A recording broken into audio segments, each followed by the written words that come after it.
भ्यो नमः।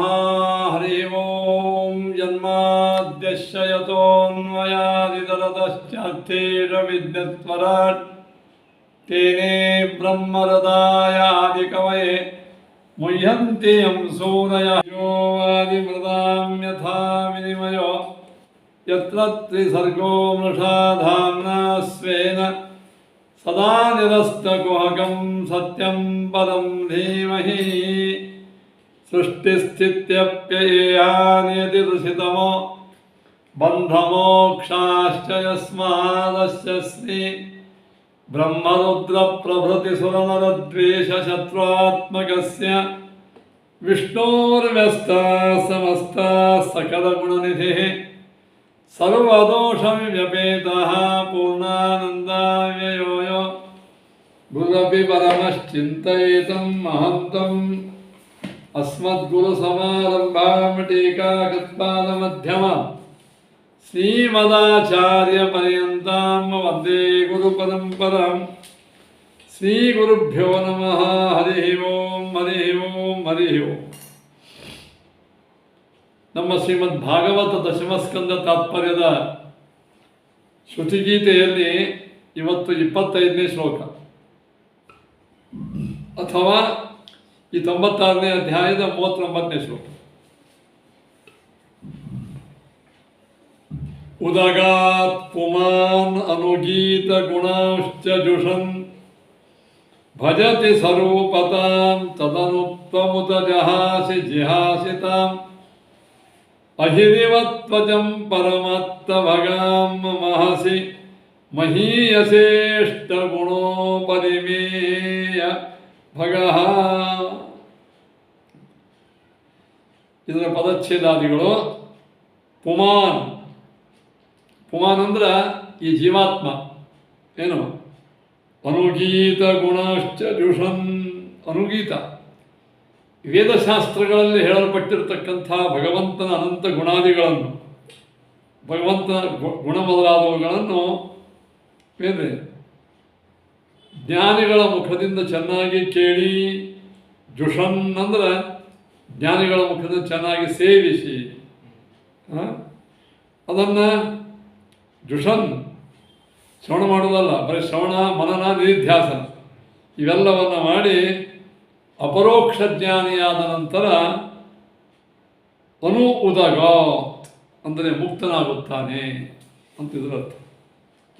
ಮುಂದೆ ಮುಕ್ತನಾದ ಮೇಲೆ ಏನು ಮಾಡ್ತಾನೆ?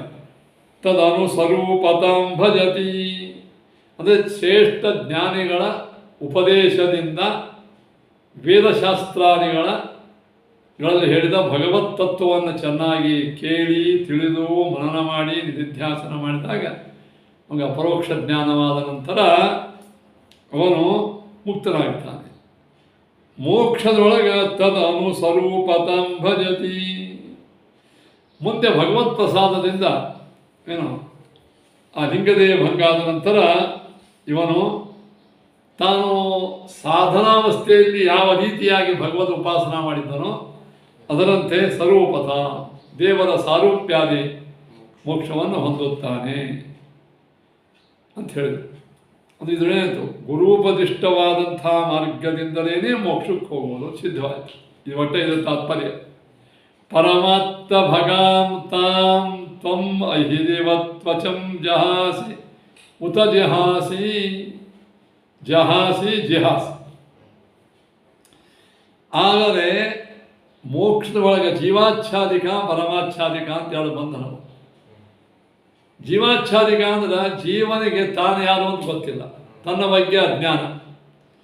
ಜೀವನಿಗೆ ತನ್ನ ಬಗ್ಗೆ ಏನು ಅಜ್ಞಾನ ಮಾಡ್ತದದು ಬಂಧಕ ಪ್ರಕೃತಿ, ಅದು ಜೀವಾಚ್ಛಾದ.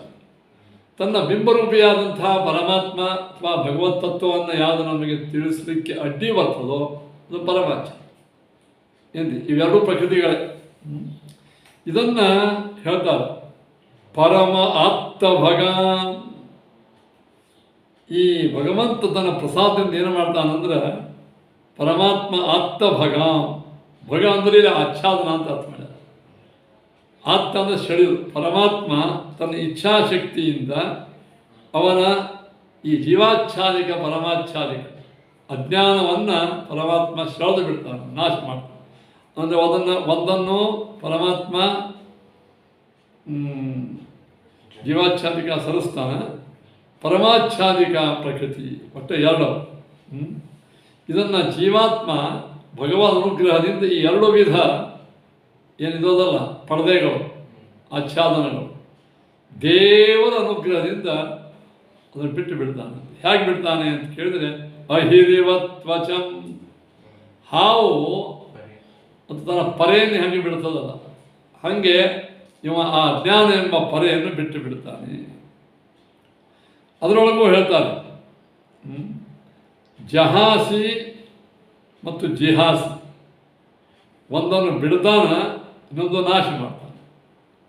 ಹಾಗಾದರೆ ಇಲ್ಲಿ ಅಜ್ಞಾನವನ್ನು ಕಳೆದುಕೊಳ್ಳುವುದು, ಅಜ್ಞಾನ ನಾಶ ಮಾಡುವುದು, ಇದನ್ನು ಯಾರು ಮಾಡ್ತಾರೆ ಅಂತ ಕೇಳಿದರೆ ಅಲ್ಲಿ ಪರಮಾತ್ಮನೇ ಮಾಡ್ತಾನಂತೆ. ಅಷ್ಟಗುಣ ಅಪರಿಮೇಯ ಭಗಃ ತ್ವಂ ಮಹಸಿ ಮಹೀಯಸೆ. ಏನಿದೆ, ಅಷ್ಟ ಐಶ್ವರ್ಯಾದಿಗಳಿಂದ ಕೂಡಿದ ಅಪರಿಮಿತವಾದಂತಹ ಪರಮಾತ್ಮನೇ, ಅನಂತ ಗುಣಗಳುಳ್ಳ ನೀನು ಅಪರಿಮೇಯ ಭಗಃ ತ್ವಂ ಮಹಸಿ ಮಹೀಯಸೆ. ದೊಡ್ಡವರಲ್ಲಿ ಇದ್ದುಕೊಂಡು ಪೂಜಾ ಸ್ವೀಕಾರ ಮಾಡ್ತೀವಿ, ಚಿಕ್ಕವರಲ್ಲಿ ಇದ್ದುಕೊಂಡು ಪೂಜೆಯನ್ನು ಮಾಡ್ತೀವಿ. ಮಹಸಿ ಮಹೀಯಸೆ, ಇದು ಈ ಶ್ಲೋಕದ ಸಾಮಾನ್ಯ ಅರ್ಥ. ಏನು, ಇದಕ್ಕೆ ಶ್ರೀಮದಾಚಾರ್ಯರು ತಾತ್ಪರ್ಯ ಹೇಳ್ತಾರೆ. ತಾತ್ಪರ್ಯ ಕೇಳಿ, ಶ್ರುತಿಷು ತವ ಅನುಗೀತಾನ್ ಗುಣ, ವೇದಶಾಸ್ತ್ರಗಳಲ್ಲಿ ನಿನ್ನ ವಿಶಿಷ್ಟವಾದಂಥ ಏನು ಮಹಿಮಾತಿಶಯಗಳವಲ್ಲ ಗುಣಗಳು, ವೇದಶಾಸ್ತ್ರ ಹೇಳಿದ ಮಹಿಮೆಗಳನ್ನು ಜುಷನ್ ಜ್ಞಾನಿಗಳ ಮುಖದಿಂದ ಕೇಳಿ ತಿಳಿದು ಮನನ ಮಾಡಿ, ಪುಮಾನ್ ಸಾಧಕನು ಉದಗಾ ಅಸ್ಮಾ ಸಂಸಾರ, ಈ ಸಂಸಾರ ಮುಕ್ತನಾಗುತ್ತಾನೆ. ಮುಕ್ತನಾಗಿ ತವ ಸ್ವರೂಪತಾಂ ಭಜತೆ, ಅವರವರ ಯುಗದಾನುಸಾರವಾಗಿ ಸಾರೋಕ್ಯ, ಸಾಮೀಪ್ಯ, ಸಾರೂಪ್ಯ ಮೊದಲಾದ ಮೋಕ್ಷವನ್ನು ಪಡಿತಾರೆ.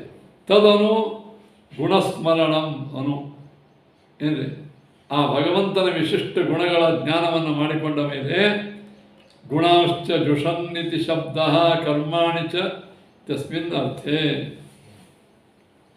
ಅಂದ್ರೆ ಗುಣಗಳನ್ನು ಭಗವದ್ ಜ್ಞಾನವನ್ನು ಮಾಡಿಕೊಳ್ತಾನೆ, ಶಾಸ್ತ್ರೋಕ್ತವಾದಂತಹ ಕರ್ಮಗಳನ್ನು ಆಚರಣೆ ಮಾಡ್ತಾನೆ. ಅದು ಎರಡೂ ಸಮುಚ್ಚಯ ಇರತಕ್ಕಂಥ ಗುಣಾಶ್ಚ ಜುಷನ್ನಿತಿ. ಚ ಶಬ್ದ ಸಾಧಕರು ತಮ್ಮ ಯೋಗ್ಯತಾನುಸಾರವಾದಂತಹ ಶಾಸ್ತ್ರೋಕ್ತ ಕರ್ಮಗಳನ್ನೂ ಮಾಡ್ತಾರೆ, ಅದಕ್ಕಿಂತ ಉತ್ತಮವಾದಂಥ ಜ್ಞಾನವನ್ನು ಸೇವಿಸ್ತಾರೆ. ಅದು ಯಶ್ಚಯಂ ಪುಮಾನ್ ಆತ್ತಭಗಾಂ, ಆ ಹಿಂದಿನ ಅರ್ಥವನ್ನೇ ಇನ್ನಿಷ್ಟು ವಿಸ್ತಾರ ಮಾಡಿ ಹೇಳ್ತಾರೆ. ಏನು, ಯಶ್ಚಯಂ ಪುಮಾನ್ ಆತ್ತಭಗಾಂ ತ್ವಯಾ ಪರತಾಂ ಪ್ರಾತಿಸ್ಮಿಕೀಂ ಪೂರ್ವೋಕ್ತಾಂ ದ್ವಿವಿಧಾಂ ಕಷ್ಟಾಂ ಪ್ರಕೃತಿಂ ಜ. ನಿನ್ನ ಅನುಗ್ರಹದಿಂದ ಈ ಜೀವಾತ್ಮನು ಸಾಧಕನು ಭಗವಂತನು ಅಂದರೆ ಅವನ ಪಡೆದಿದಲ್ಲ ಆ ಆಚ್ಛಾದನವನ್ನು, ಅತ್ತ ಭಗ ಅಂದರೆ ಆಚ್ಛಾದನ, ಅದನ್ನು ಪರಮಾತ್ಮ ಸೆಳೆದು ತ್ವಯಾ ಅಪಹೃತಾನು, ದೇವರೇ ನಿನ್ನಿಂದ ನಾಶ ಮಾಡಲ್ಪಟ್ಟ ಅಥವಾ ಸೆಳೆಯಲ್ಪಟ್ಟ ಪ್ರಾತಿಸ್ಮಿಕಿ ಪೂರ್ವೋಕ್ತಾಂ ದ್ವಿವಿಧ, ಜೀವಾಚ್ಛಾದಿಕ ಪರಮಾಚ್ಛಾದಿಕ ವಿಧ, ಎರಡು ವಿಧ ಕಷ್ಟಾಂ ಪ್ರಕೃತಿ, ಅಂದರೆ ಅವನಿಗೆ ಪ್ರತಿಬಂಧಕವಾದ ಪ್ರಕೃತಿಯನ್ನು ಜಿಹಾತಿ ಹಂತಿ ಪರಮಾತ್ಮನೇ ಸಂಹಾರ ಮಾಡ್ತಾನೆ, ಅದನ್ನು ನಾಶ ಮಾಡಿ. ತದಪಿ ತ್ವಮೇವ ಜಹಾಸಿ, ಅದನ್ನೇ ಬಿಡಿಸ್ತಿ. ಕೃತೈತಿ ತ್ಯಾಗವಧಯೋ ಸಮುಚ್ಚಯ, ಪರಮಾತ್ಮೇ ಅಜ್ಞಾನ ದೂರ ಸಂಸಾಮ, ಅಜ್ಞಾನ ನಾಶ ಮಾಡ. ಯಾಕಂದ್ರೆ ಇಲ್ಲಿ ಜಿಹಾತಿ ಅಂದ್ರೆ ಅದನ್ನು ನಾಶ ಮಾಡೋದು, ವಧ ಮಾಡೋದು ಅಂತ ಆಚಾರ್ಯ ಅರ್ಥ ಮಾಡ್ಯಾರ. ಜಿಹಾಸಿ ಎಂಬುದಕ್ಕೆ ನಾಶ, ಅದನ್ನು ವಧ ಮಾಡೋದು ಅಂತ ಎಲ್ಲದ. ಅದಕ್ಕೆ ಶ್ರೀಮದಾಚಾರ್ಯರು ಸ್ಕಂದ ಪುರಾಣದ ವಚನ ಕೊಡ್ತಾರೆ. ಜಿಹಾತಿ ರಾವಣಂ ಸಂಖ್ಯೆ ರಾಘವ ಪರಮಾಸ್ತ್ರವಿದ, ಪರಮಾಸ್ತ್ರಜ್ಞಾನಿಯಾದ ರಾವಣನ ಜಿಹಾತಿ ಕೊಂದು ಹಾಕ್ತಾನೆ. ಹಾಗೆ ಇಲ್ಲಿಯೂ ಕೂಡ ಜಿಹಾತಿ ಹಾಗಾದರೆ ಜೀವಾತ್ಮನಿಗೆ ಅಜ್ಞಾನ ನಾಶ ಮಾಡಿಕೊಳ್ಳುವ ತಾಕತ್ತೂ ಇಲ್ಲ, ಏನಿದೆ ಅದನ್ನು ದೂರ ಸರಿಸೋದು ಆ ತಾಕತ್ತೂ ಇಲ್ಲ. ಯಾರು ಮಾಡ್ತಾರೆ? ಸ್ವಾತಂತ್ರ್ಯ ಪ್ರಕೃತಿ ತ್ಯಾಗ ಕರ್ತ ನಾರಾಯಣ ಪರಃ. ಭಗವಂತ ಅದರ ಸ್ವಾತಂತ್ರ್ಯ ಇರೋದರಿಂದಲೇ ಪ್ರಕೃತಿ ತ್ಯಾಗಕರ್ತ. ಜೀವಾತ್ಮನಿಗೆ ಪರಮಾಚ್ಛಾದಿಕ ಜೀವಾಚ್ಛಾದಿಕ ಎಂಬುವುದೇನದ ಅದರ ತ್ಯಾಗ, ಅದನ್ನು ಬಿಡಿಸೋದು, ನಾಶ ಮಾಡೋದು ನಾರಾಯಣನೇ ಮಾಡೋಣ. ಯದ್ಯಪೇಷ ಜೀವ ಸಂಸ್ಥಾ ಹಂತಾ ಚ ಭಗವಾನ್. ಯದ್ಯಪಿ ಈ ಜೀವಾಚ್ಛಾದಿಕ ಪರಮಾಚ್ಛಾದಿಗಳು ಜೀವನಲ್ಲೇ ಅವ, ಜೀವನ ಆವರಿಸಿಕೊಂಡವ ಇವು. ಆದರೆ ಭಗವಾನ್ ಪ್ರಭು ಹಂತ, ಅದನ್ನು ಓಡಿಸವ ನಾಶ ಮಾಡವ ದೇವರೇ. ಅದನ್ನು ಹೇಳಿ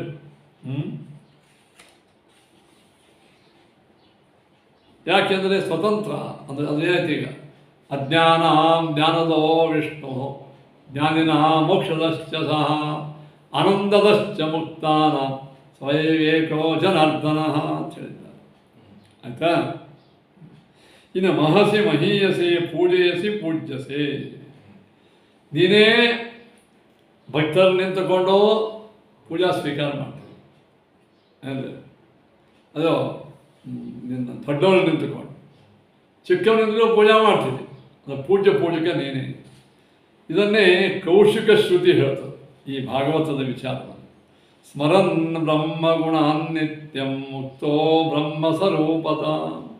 ಗುರೂಪದಿಷ್ಟವಾದಂಥ ಪರಬ್ರಹ್ಮನ ಅನಂತ ಗುಣಗಳನ್ನು ನಿತ್ಯವಾಗಿ ಸ್ಮರಿಸುತ್ತಾ ಮುಕ್ತೋ ಬ್ರಹ್ಮ ಸ್ವರೂಪತ, ಆ ಮುಕ್ತನು ಪರಬ್ರಹ್ಮನ ಸಾರೂಪ್ಯವನ್ನು ಹೊಂದುತ್ತಾನೆ.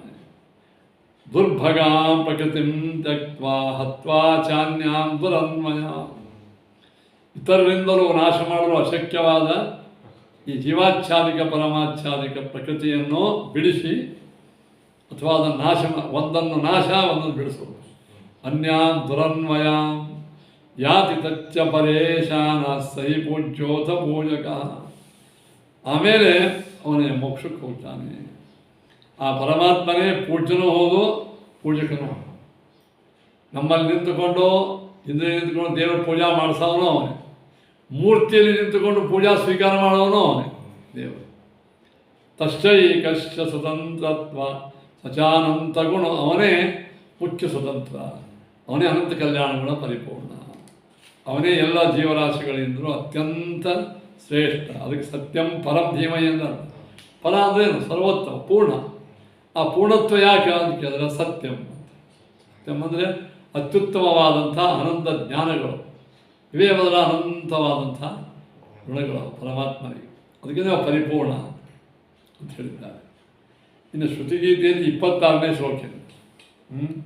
ಯದಿ ನ ಸಮುಚ್ಚರಂತಿ ಯತಯೋ ಹೃದಿ ಕಾಮ ಜಡ ದುರಧಿಗಮೋ ಅಸತಾಂ ಹೃದಿಗತೋ ಅಸ್ಮೃತ ಕಂಠಮಣಿ ಅನುತೃಪ್ತ ಯೋಗಿನಾಂ ಅಭಯೋ ಭಗವನ್ ಅನವಗತಾಂತಕಾತ್ ಅನಧಿರೂಢ ಪದಾತ್ ಭವತಃ. ಇದಕ್ಕೆ ಪದಚ್ಛೇದಾದಿಗಳು ನೋಡಿ. ಹೇ ಭಗವನ್, ಹೇ ಪರಮಾತ್ಮನೇ, ಏನು ಯತಯ ಹೃದಿ ಕಾಮ ಜಡ. ಎಷ್ಟೋ ಸಾತ್ವಿಕರು ಇರ್ತಾರೆ, ಏನೇ ಅವರು ಮುಕ್ತಿಯೋಗ್ಯರೇ, ಆದರೂ ಇನ್ನೂ ಕಾಮ ಕ್ರೋಧ ಮೋಹಕ್ಕೆ ವಶರಾಗಿ ಇರ್ತಾರೆ.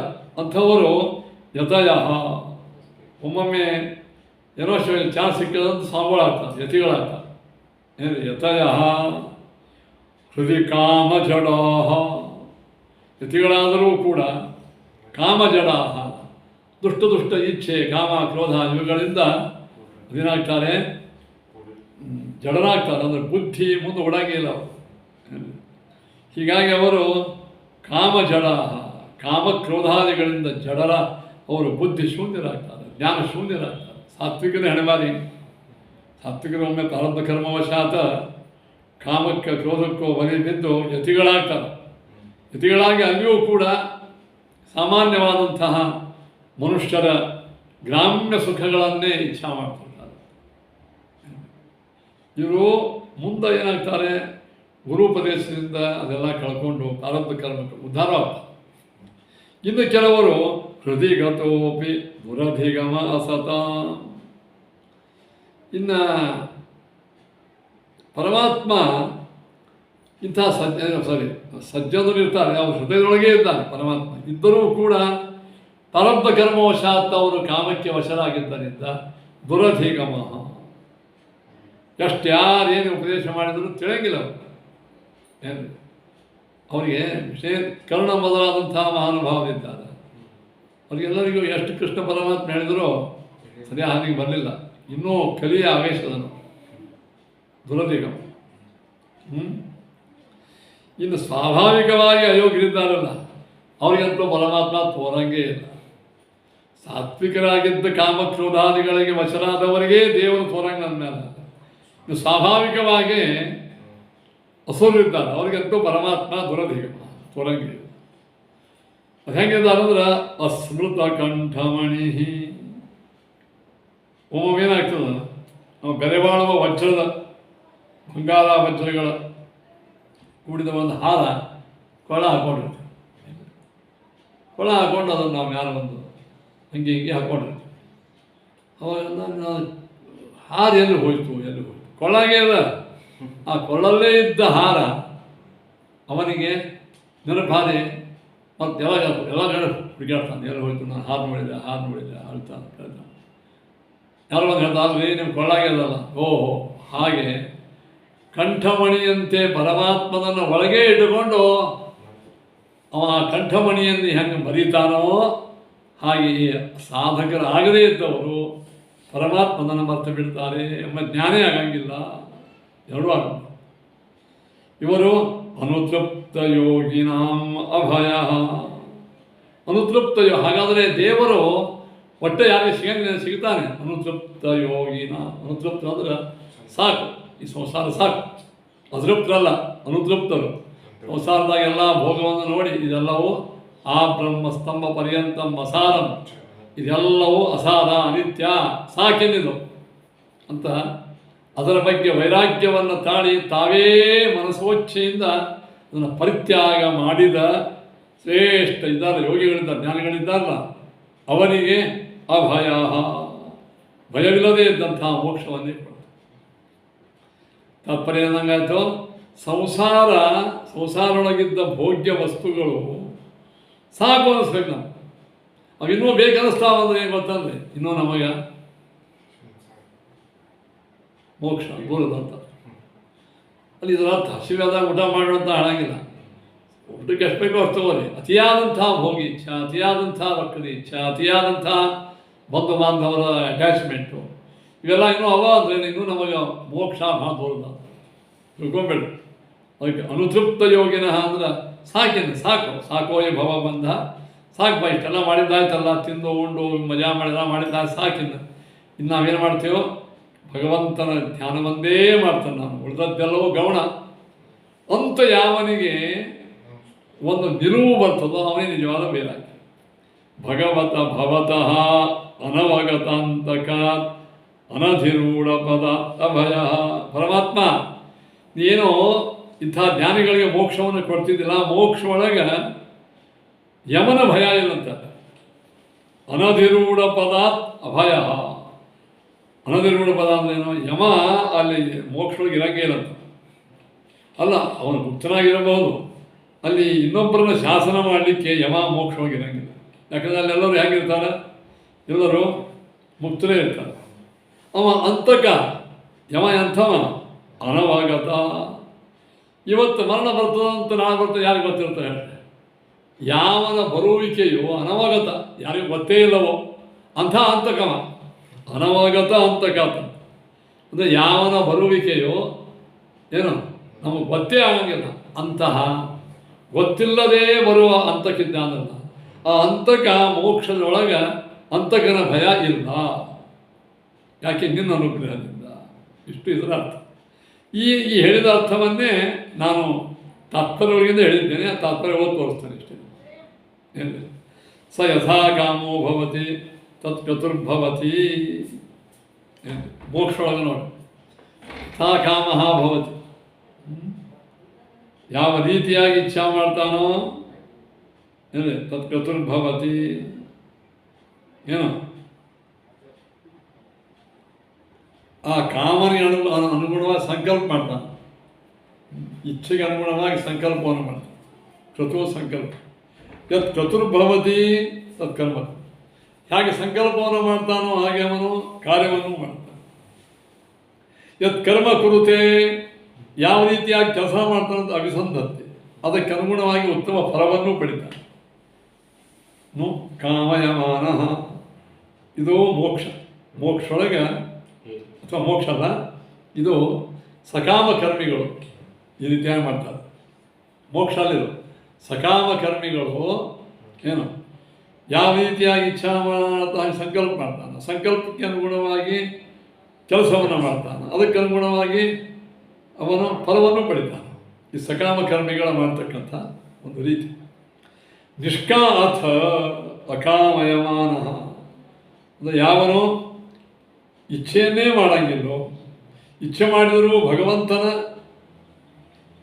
ಅನುಗ್ರಹ ಪ್ರಾಪ್ತ ಇಚ್ಛೆ ಮಾಡ್ತಾನೆ. ಯೋ ಅಕಾಮ ನಿಷ್ಕಾಮ, ನಿಷ್ಕಾಮಂ ಧ್ಯಾನ ಬರುವಂಥ.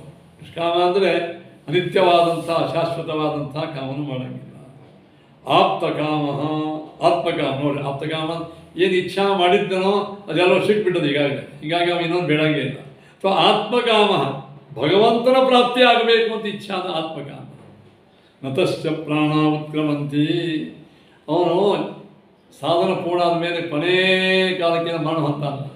ಆವಾಗ ಅವನ ಇಂದ್ರಿಯಾಭಿಮಾನಿ ದೇವತೆಗಳೂ ಕೂಡ ಅವರು ಜೊತೆಗೆ ಹೋಗಿಬಿಡ್ತಾರೆ. ಏನು ಬ್ರಹ್ಮೈವ ಸನ್ ಬ್ರಹ್ಮ ಪ್ರೀತಿ, ಅವನು ಬ್ರಹ್ಮನೇ ಇದ್ದು ಬ್ರಹ್ಮನಾಗ್ತಾನೆ ಅಂತ ನನ್ನ ವಾಕ್ಯ. ಇದಕ್ಕೆಲ್ಲ ಮುಂದೆ ಅರ್ಥ ಹೇಳ್ತಾರೆ. ಇಲ್ಲಿ ಈ ಮುಕ್ತನಾಗ್ತಕ್ಕಂಥ ನಿಷ್ಕಾಮ ಕರ್ಮ ವ್ಯಕ್ತಿಯ ವಿಚಾರವನ್ನು ಹೇಳಿದರು.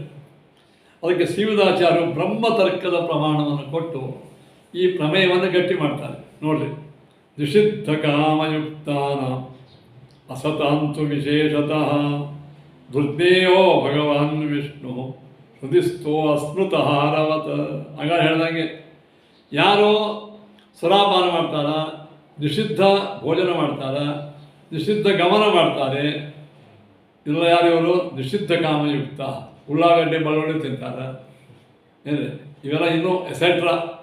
ಈ ನಿಷಿದ್ಧವಾದಂಥ ಕಾರ್ಯವನ್ನು ಯಾರು ಮಾಡ್ತಾರಂತ ಅಸತಾಂ ಅಂದರೆ ಅಸಜ್ಜನರಿಗೆ ಭಗವಾನ್ ವಿಷ್ಣು, ವಿಷ್ಣು ಪರಮಾತ್ಮ ವಿಶೇಷತಃ ದುರ್ನೇಯ, ಅವ್ರಿಗೆ ಎಂದೂ ಗೊತ್ತಾಗಲ್ಲಂತೆ, ದೇವ್ರು ತಿಳಿಯಂಗೇ ಇಲ್ಲಂತೆ. ಅವ್ರು ಹೆಂಗ ಹೃದಯಸ್ಥೋ ಹಾರವ, ತಮ್ಮ ಹೃದಯ ಒಳಗೆ ದೇವರಿದ್ದರೂ ಸಮೀಪದಲ್ಲಿ ಪರಮಾತ್ಮ ಇದ್ದರೂ ಗೊತ್ತಾಗಲ್ಲ. ಹೆಂಗಂದ್ರೆ ಕೊಳ್ಳಾಗ ಹಾರ ಹಾಕೊಂಡಿದ್ರು ಹೆಂಗೆ ಮಾತ ಹಾರ ಹಾಕೊಂಡು ಮರ್ತು ಬಿಡ್ತಾನೋ ಹಾಗೆ. ಅಕಾಮತ್ವೇನ ಭಗವತಾಂ ತದ್ಯಾತಿ ಅಭಯಮಂತಕ, ಯಾರು ಈ ನಿಷಿದ್ಧವಾದಂಥ ಕಾಮನೆ ಮಾಡೋಂಗಿಲ್ಲ, ಸಕಾಮ ಅಂದರೆ ಅನಿತ್ಯವಾದಂಥ ವಸ್ತುಗಳ ಕಾಮನೆ ಮಾಡೋಂಗಿಲ್ಲವು, ಭಜತಾಂ ಹಾಗೆ ಪರಮಾತ್ಮನ ಧ್ಯಾನಾದಿಗಳನ್ನು ಮಾಡುವುದು. ದದ್ಯಾತ್ ಅಭಯಮಂತಕ, ಅವನಿಗೆ ಯಮನಿಂದ ಭಯವಿಲ್ಲದೆ ಇದ್ದಂತೆ ಮಾಡ್ತಾನೆ. ಅಲ್ಲೇ ಮೋಕ್ಷ. ಪೂರ್ಣಾನಂದಾದಿತೇ ಶ್ರಂತಿ ಪೂರ್ಣಾನಂದಾದಿಕ ಸ್ವತಃ. ಇವರು ಮುಕ್ತಿಯೊಳಗೆ ಏನು ಪೂರ್ಣ ಆನಂದ ಪಡಿತಾರೆ ಅಂದರೆ ಇಲ್ಲದೇ ಇದ್ದದ್ದಲ್ಲ. ಈ ಸಾಧಕ ಜೀವರಾಶಿಗಳು ಅವರ ಸ್ವರೂಪನೇ ಪೂರ್ಣ ಆನಂದವುಳ್ಳದ್ದಾಗಿರ್ತದೆ. ಅಂದರೆ ಪೂರ್ಣ ಆನಂದವುಳ್ಳ ತಮ್ಮ ಸ್ವರೂಪದ ಆನಂದಗಳ ಆವಿರ್ಭಾವ ಆಗ್ತದೆ ಹೊರತು ಇಲ್ಲದೇ ಇದ್ದ ಆನಂದ ಬರಂಗಿಲ್ಲ. ಮಾತು ಸ್ವತಃ ಪೂರ್ಣಾನಂದಾದಿಕಾ ಬ್ರಹ್ಮಣೋ ಬ್ರಹ್ಮ ಸಂಪತ್ತಿ ಅತಾಹ ಸ್ಫುಟಂ. ಬ್ರಹ್ಮನಿಗೆ ಬ್ರಹ್ಮ ಸಂಪತ್ತಿ ಆಯಿತು ಅಂತ, ಬ್ರಹ್ಮವಿದ್ ಬ್ರಹ್ಮೈವ ಭವತಿ ಅಂತ ಒಂದು ವಾಕ್ಯ. ಬ್ರಹ್ಮೈವ ಸನ್ ಬ್ರಹ್ಮ ಪ್ರೋತಿ ಅಂತ ಅದ. ಬ್ರಹ್ಮನಾಗಿದ್ದ ಜೀವನು ಬ್ರಹ್ಮನ ಆಗುತ್ತಾನೆ ಅಂತ ಒಂದು ವಾಕ್ಯ. ಅರ್ಥ ಏನಿದು? ಬ್ರಹ್ಮ ಶಬ್ದಕ್ಕೆ ಪೂರ್ಣ ಅಂತ ಅರ್ಥ. ಪೂರ್ಣನಾದಂಥ ಜೀವಾತ್ಮನು ಆ ಪೂರ್ಣತೆ ಅನುಭವವನ್ನು ಮಾಡ್ತಾರೆ. ಇಲ್ಲಿ ಪೂರ್ಣ ಇದ್ದಾನೆ ಜೀವ, ಆದರೆ ಜೀವಾಚ್ಛಾದಿಕ ಪರಮಾಚ್ಛಾದಿಗಳವಲ್ಲ. ಹೀಗಾಗಿ ಅವರ ಗುಣಪರಿಪೂರ್ಣತ್ವ ಅಂತ ಏನದಲ್ಲ, ಅದು ಅನುಭವ ಆಗಂಗಿಲ್ಲ, ಅದು ಮೋಕ್ಷದ ಅನುಭವ. ಹೀಗೆ ಬ್ರಹ್ಮವಿದ್ದವನು ಬ್ರಹ್ಮನಾಗುತ್ತಾನೆ ಅಂದರೆ ಅರ್ಥ ಏನೋ, ಸ್ವಾಭಾವಿಕವಾಗಿ ಪೂರ್ಣನಾದ ಜೀವಾತ್ಮನು ಅಲ್ಲಿ ಪೂರ್ಣಾನಂದವನ್ನು ಅನುಭವ ಮಾಡ್ತಾನೆ ಅಂತೇಳಿ ಹೊರತು ಬ್ರಹ್ಮಸ್ವರೂಪಿಯಾದ ಜೀವ ಅಂತಲ್ಲ. ಇದೊಂದು ತಿಳ್ಕೊಳ್ಳಿ, ಬ್ರಹ್ಮ ಶಬ್ದಕ್ಕೆ ಅನಂತ ಅಪರಿಮಿತವಾದ ಗುಣವುಳ್ಳ ಪರಮಾತ್ಮ. ಇನ್ನೊಂದು ಅರ್ಥ ಪೂರ್ಣ ಅಂತ ಅರ್ಥ. ಪೂರ್ಣ ಅಂದೇನು? ತನ್ನ ಯೋಗ್ಯತೆಗೆ ಅನುಗುಣವಾಗಿ ಪೂರ್ಣ. ನಾನು ನಿಮಗೆ ಹೇಳಿದ್ದೇನೆ ದೃಷ್ಟಾಂತವ. ನಿಮ್ಮ ಮನೆಯಲ್ಲಿ ಒಂದು ಕೊಡ ಇದೆ, ಕೊಡನೂ ತುಂಬಿದೆ, ತಂಬಿಗೆ ತುಂಬಿದೆ, ಡ್ರಮ್ ತುಂಬಿದೆ, ಅವೆಲ್ಲ ಪೂರ್ಣವೇ. ಅಷ್ಟೇ ಏಕೆ ಒಂದು ತೀರ್ಸೌಟು ತುಂಬಿದೆ. ಉದ್ಧರಣೆ ಪೂರ್ಣ, ತಂಬಿಗೆ ಪೂರ್ಣ, ಥಾಲಿ ಪೂರ್ಣ, ಕೊಡ ಪೂರ್ಣ, ಡ್ರಮ್ಮ ಪೂರ್ಣ, ನದಿ ಪೂರ್ಣ, ಸಮುದ್ರ ಪೂರ್ಣ. ನೋಡಿ, ಪೂರ್ಣ ಎಂಬ ಶಬ್ದ ಎಲ್ಲದಕ್ಕೂ ಬಂತು ಇಲ್ಲ. ಆದರೆ ಎಲ್ಲರೂ ಅಷ್ಟೇ ಪೂರ್ಣೇನೋ ಅಲ್ಲ. ಹಾಗೆ ಬ್ರಹ್ಮನೂ ಪರಬ್ರಹ್ಮ ನಾರಾಯಣನೂ ಬ್ರಹ್ಮ ಶಬ್ದವಾಚ್ಯ, ಜೀವನು ಅದು ಜೀವನಿಗೆ ಅವರ ಯೋಗ್ಯತೆಗೆ ಅನುಗುಣವಾದಂಥ ಪೂರ್ಣತ್ವವನ್ನು ಪಡಿತಾನೆ. ಇಷ್ಟು ಬ್ರಹ್ಮೈವ ಸನ್ ಬ್ರಹ್ಮ ಆಪ್ನೋತಿ ಶ್ರುತಿಯ ಅರ್ಥ. ಏನಿದೆ ಜೀವ ಮುಕ್ತಿಯಲ್ಲಿ ಬ್ರಹ್ಮದ ಅಂದ್ರೆ ಅರ್ಥ ಏನು? ಅವನ ಗುಣಪರಿಪೂರ್ಣತ್ವವು ಅಭಿವ್ಯಕ್ತವಾಯಿತು. ಅದಕ್ಕೆ ಆಚಾರ್ಯ ತಾತ್ಪರ್ಯ ಬಂತು ನೋಡಿ, ಬ್ರಹ್ಮಣೋ ಬ್ರಹ್ಮ ಸಂಪತ್ತಿ ಮತಃ ಶ್ರುತಿ ಸ್ಫುಟಂ ನ ಪರಬ್ರಹ್ಮತಾಮಾಪ್ತಿ ನತೇ ವಿಷ್ಣು ಇತಿ. ಅಲ್ಲ, ಪರಬ್ರಹ್ಮನೇ ಆಗ್ತಾನಂತ ಅಂದ್ರೆ ನಿಮ್ದೇನು ಹೋಗ್ತದಪ್ಪ ಅರ್ಥ? ನಿಮ್ಮ ಗಂಟೇನು ಹೋಗ್ತದಂತ ಇಲ್ಲ. ಪರಬ್ರಹ್ಮತ್ವ ಯಾಕೆ ಆಗಂಗಿಲ್ಲ ಅಂದ್ರೆ ನತೇ ವಿಷ್ಣು ಜಾಯಮಾನೋ ನ ಜಾತೋ ದೇವ ಮಹಿಮ್ನ ಪರಮಂತಮಾಪ. ಹೇ ವಿಷ್ಣು ಜಾಯಮಾನ ಜಾತ ಪರಮ ಅಂತಂ ನ ಆಪ. ನಿನ್ನ ಆ ಗುಣಗಳ ಅಂತವನ್ನು ಯಾರು ನೋಡಿಲ್ಲ ಕೇಳಿ ಏನು. ಆದ್ದರಿಂದ ಯಾವನು ಹುಟ್ಟಿದವ ಮುಂದೆ ಹುಟ್ಟವ ಹಿಂದವ ನಿನ್ನ ಮಹಿಮೆಯನ್ನು ಪಡೀಲಿಕ್ಕೆ ಯಾರಿಗೂ ಶಕ್ಯ ಇಲ್ಲ ಅಂತ ಅದೇ ವೇದ ಹೇಳ್ತದೆ. ಅದೇ ವೇದ ಬ್ರಹ್ಮಸ್ವರೂಪನಾದ ಜೀವ ಬ್ರಹ್ಮ ಆಗ್ತಾನಂತಂದ್ರೆ ಪೂರ್ಣ ತನ್ನ ಯೋಗ್ಯತಾನುಗುಣವಾಗಿ ಪೂರ್ಣ ಇದ್ದ ಜೀವ ಆಗ್ತಾನೆ. ನ ಪರಬ್ರಹ್ಮತಾಮಾಪ್ತಿ ನತೇ ವಿಷ್ಣು ಶ್ರುತೇ ಪರಬ್ರಹ್ಮತಾ ಚ ಏಷಾಂ ಬ್ರಹ್ಮಲೋಕಾತ್ ಪರಾಗತಿ. ಅಲ್ವೇ ಪರಬ್ರಹ್ಮನಾಗ್ತಾನಲ್ಲ, ಹೌದು. ಈ ಬ್ರಹ್ಮಲೋಕಕ್ಕೂ ಬ್ರಹ್ಮಲೋಕ ಅಂತ, ಬ್ರಹ್ಮಲೋಕದಕ್ಕಿಂತಲೂ ಪರ ಉತ್ತಮವಾದ ಲೋಕ ಯಾವುದು? ನಾರಾಯಣ ಲೋಕ, ವೈಕುಂಠ ಲೋಕ. ಹೇಳಿ, ಬ್ರಹ್ಮಲೋಕದಿಂದ ಪರ ಅಂದರೆ ಉತ್ತಮವಾದ ವೈಕುಂಠಕ್ಕೆ ಹೋಗ್ತಾನೆ ಅಂತ ಅರ್ಥ. ಪರಾಗತಿ ಆತ್ಮಗತಿ, ಬ್ರಹ್ಮಲೋಕದಕ್ಕಿಂತ ಉತ್ತಮ ಗತಿ. ನ ಪರಬ್ರಹ್ಮರೂಪತ್ವಂ ಏತಮೇವೇತಿ ಚಕ್ಷುಶ್ರುತೇ. ನೋಡ್ರಿ, ನ ಪರಬ್ರಹ್ಮನ ಸ್ವರೂಪ ಅವೆಂದು ಆಗಂಗಿಲ್ಲ. ಏನು ಪರಬ್ರಹ್ಮ ಸ್ವರೂಪ ಎಂದು ಆಗಂಗಿಲ್ಲ. ಯಾಕೆ? ಆ ಬ್ರಹ್ಮ ನ ಪರಬ್ರಹ್ಮ ರೂಪತ್ವಂ ಏತಮೇವೇತಿ ಶ್ರುತಿ ಅನ್ಯೇಷಾಂ ನಿಯಮಾನಾಂ. ಇಷ್ಟ ಆಯ್ತಾ? ಅಂತೂ ಬ್ರಹ್ಮವಿದ್ ಬ್ರಹ್ಮ ಇವ ಬದಿ ಶ್ರುತ್ಯರ್ಥ ಆಯಿತು ಇಲ್ಲ ಅಂದರೆ ಬ್ರಹ್ಮನ ತಿಳ್ಕೊಂಡು ನಾವು ಬ್ರಹ್ಮ ಆಗ್ತಾನ ಅಂತಂದ್ರೆ ತನ್ನ ಯೋಗ್ಯತೆಗೆ ಅನುಗುಣವಾಗಿ ಬ್ರಹ್ಮ ಅಂದರೆ ಪೂರ್ಣ ಆಗ್ತಾನ, ಮತ್ತು ಮೂಲರೂಪಿ ನಾರಾಯಣನೇ ಆಗ್ತಾನ ಎಂಬುವಂಥ ಅರ್ಥ ಅಲ್ಲ. ಇನ್ನು ಈಗ ಶರೀರ ತ್ಯಾಗ ಮಾಡುವವರು ಇಬ್ಬರು, ಪುನಃ ಇನ್ನೊಮ್ಮೆ ಸಂಸಾರಕ್ಕೆ ಬರೋರು ಸಾಯ್ತಾರೆ, ಒಮ್ಮೆ ಸಂಸಾರ ಬಿಟ್ಟು ಹೋದ ಮುಕ್ತರೂ ಸಾಯ್ತಾರೆ. ಅಂದರೆ ಮುಕ್ತಿ ಹೋಗೋರು ಈ ಪಾಂಚಭೌತಿಕ ದೇಹವನ್ನು ಬಿಡುತ್ತಾರೆ. ಇಬ್ಬರಿಗೂ ಪ್ರಾಣೋತ್ಕ್ರಮಣ ಆಗ್ತದೆ ಶರೀರದಿಂದ. ಅಲ್ಲಿ ಹೇಳ್ತಾರೆ, ವ್ಯತ್ಯಾಸ ಹೇಳ್ತಾರೆ ಏನು? ಅನ್ಯೇಷಾಂ ನಿಯಮಾನಾನ ಪ್ರಾಣಾಭಾಗತ ಏವತೋ. ಈಗ ಇನ್ನೂ ಮುಕ್ತರಾಗ್ತಾ ಇಲ್ಲ ಅವರು, ಇನ್ನೊಮ್ಮೆ ಸಂಸಾರ ಚಕ್ರದ ಬರೋರಿಲ್ಲ. ಅವರೇನು ಸಾಯ್ತಾ ಇಲ್ಲ ಇಲ್ಲಿ. ಅವರ ಜೊತೆಗೆ ಅವರ ಪಂಚ ಜ್ಞಾನೇಂದ್ರಿಯ ಕರ್ಮೇಂದ್ರಿಯಗಳ ದೇವತೆಗಳು ತಮ್ಮ ಮೂಲ ಭಾಗದಲ್ಲೇ ಹೋಗಿ ಸೇರ್ತಾರೆ. ಇನ್ನು ಒಂದು ಅಂಶದಿಂದ ಜೀವನ ಜೊತೆಗೆ ಇನ್ನೊಂದು ದೇಹಕ್ಕೂ ಹೋಗ್ತಾರೆ. ಓಂ ತದ ಅಂತರ ರೋಮಹತಿ ಸಂಪರಿಷ್ಪಕ್ತ ಪ್ರಶ್ನ ರೂಪಣಾಭ್ಯಾಂ ಓಂ ಸೂತ್ರವಾಗಿ ಹೇಳ್ತಾರೆ. ಅನ್ಯೇಷಾಂ ನಿಯಮಾನಾನ ಪ್ರಾಣಾಭಾಗತ ಏವತು ದೇವತಾ ಸ್ವೇಕತಾಂ ಯಾಂತಿ. ಭಾಗತ ನೋಡ್ರಿ, ಮೂಲ ರೂಪದಲ್ಲೇ ಅರ್ಧ ಹೋಗ್ತಾರೆ ಸ್ವರೂಪ. ಇನ್ನು ಒಂದು ಅಂಶದಿಂದ ಇವ್ರ ಜೊತೆಗಿರ್ತಾರೆ. ಇವರು ಸಂಸಾರಕ್ಕೆ ತಿರುಗಿ ಬರೋರು, ಇವರು ಸಾವು. ಜ್ಞಾನನ ಮುಚ್ಚಮಾನಾನ. ಇದು ಜ್ಞಾನಿಗಳು ಚರಮ ದೇಹದಿಂದ ಸಾಯ್ತಾರೆ. ಇನ್ನೇನು ಈ ಕೊನೆಯ ದೇಹ ಇದೇನು ಮುಂದೆ ಮೋಕ್ಷಕ್ಕೆ ಹೋಗೋದು. ಆ ಕಾಲಕ್ಕೆ ಏನಾಗ್ತದೆ? ತತ್ವಾಭಿಮಾನಿ ಇರ್ತಾರ ದೇವತೆಗಳು, ಇಂದ್ರಿಯಾಭಿಮಾನಿ ದೇವತೆಗಳು, ಅವರು ನೈವ ಯಾಂತಿ ಸ್ವದೇವತಾ. ಅವರು ತಮ್ಮ ಮೂಲ ಸ್ವರೂಪಕ್ಕೆ ಹೋಗಂಗೆ ಇಲ್ಲ, ಇಲ್ಲಿಂದೇ ಅವ್ನ ಜೊತೆಗೆ ಹೋಗಿಬಿಡ್ತಾರೆ. ತಮ್ಮ ಮೂಲ ಯಾಕಂದರೆ ಪುನಃ ತಿರುಗಿ ಬರೋದಿರಂಗಿಲ್ಲ, ಅದರಿಂದ ಈ ಜೊತೆಗೆ ಹೋಗ್ತಾರಂತೆ. ತೇನೈವ ಸಹನೈ ಯಾಂತಿ ತಥೋ ಅನುತ್ಕ್ರಮಣ ಇತಿ. ಅದ ಕಾರಣ ನತಶ್ಚ ಪ್ರಾಣ ಉತ್ಕ್ರಮಂತಿ ಅಂತ ಬೃಹದಾರಣ್ಯಕವಾಗಿ ಹೇಳ್ಯಾರ. ನತಶ್ಚ ಪ್ರಾಣ ಉತ್ಕ್ರಮಂತಿ ಅಂದ್ರೆ ಅರ್ಥ ಏನೋ ಅಂತ ಕೇಳಿದರೆ, ಅವನ ಜೊತೆಗೇನೆ ಎಲ್ಲ ದೇವತೆಗಳು ಅವನ ಜೊತೆಗೆ ಹೋಗಿಬಿಡ್ತಾರೆ.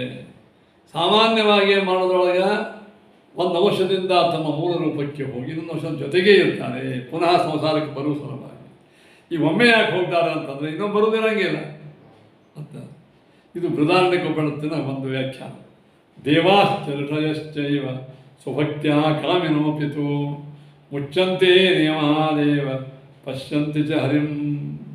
ನೋಡಿ, ದೇವತೆಗಳಾಗಲಿ ಇನ್ನಿತರ ಬೇರೆಯವರಾಗಲಿ ಕಾಮಿನೋಪಿತು, ಅವರು ಕಾಮಿಗಳಾಗಿದ್ದರು, ಅಂದರೆ ಸ್ವಲ್ಪ ಪ್ರಾಪ್ತಕರ್ಮವಶಾತ್ ಕಾಮ ಇಚ್ಛೆ ಮಾಡ್ತಿದ್ದರು, ಕಾಮವನ್ನು ಇದ್ದರೂ ಕೂಡ ಭಕ್ತಿಯ ಎಲ್ಲ ಬಿಟ್ಟು ಭಗವದ್ಭಕ್ತಿಯಿಂದ ಮೋಕ್ಷಕ್ಕೆ ಹೋಗ್ತಾರೆ.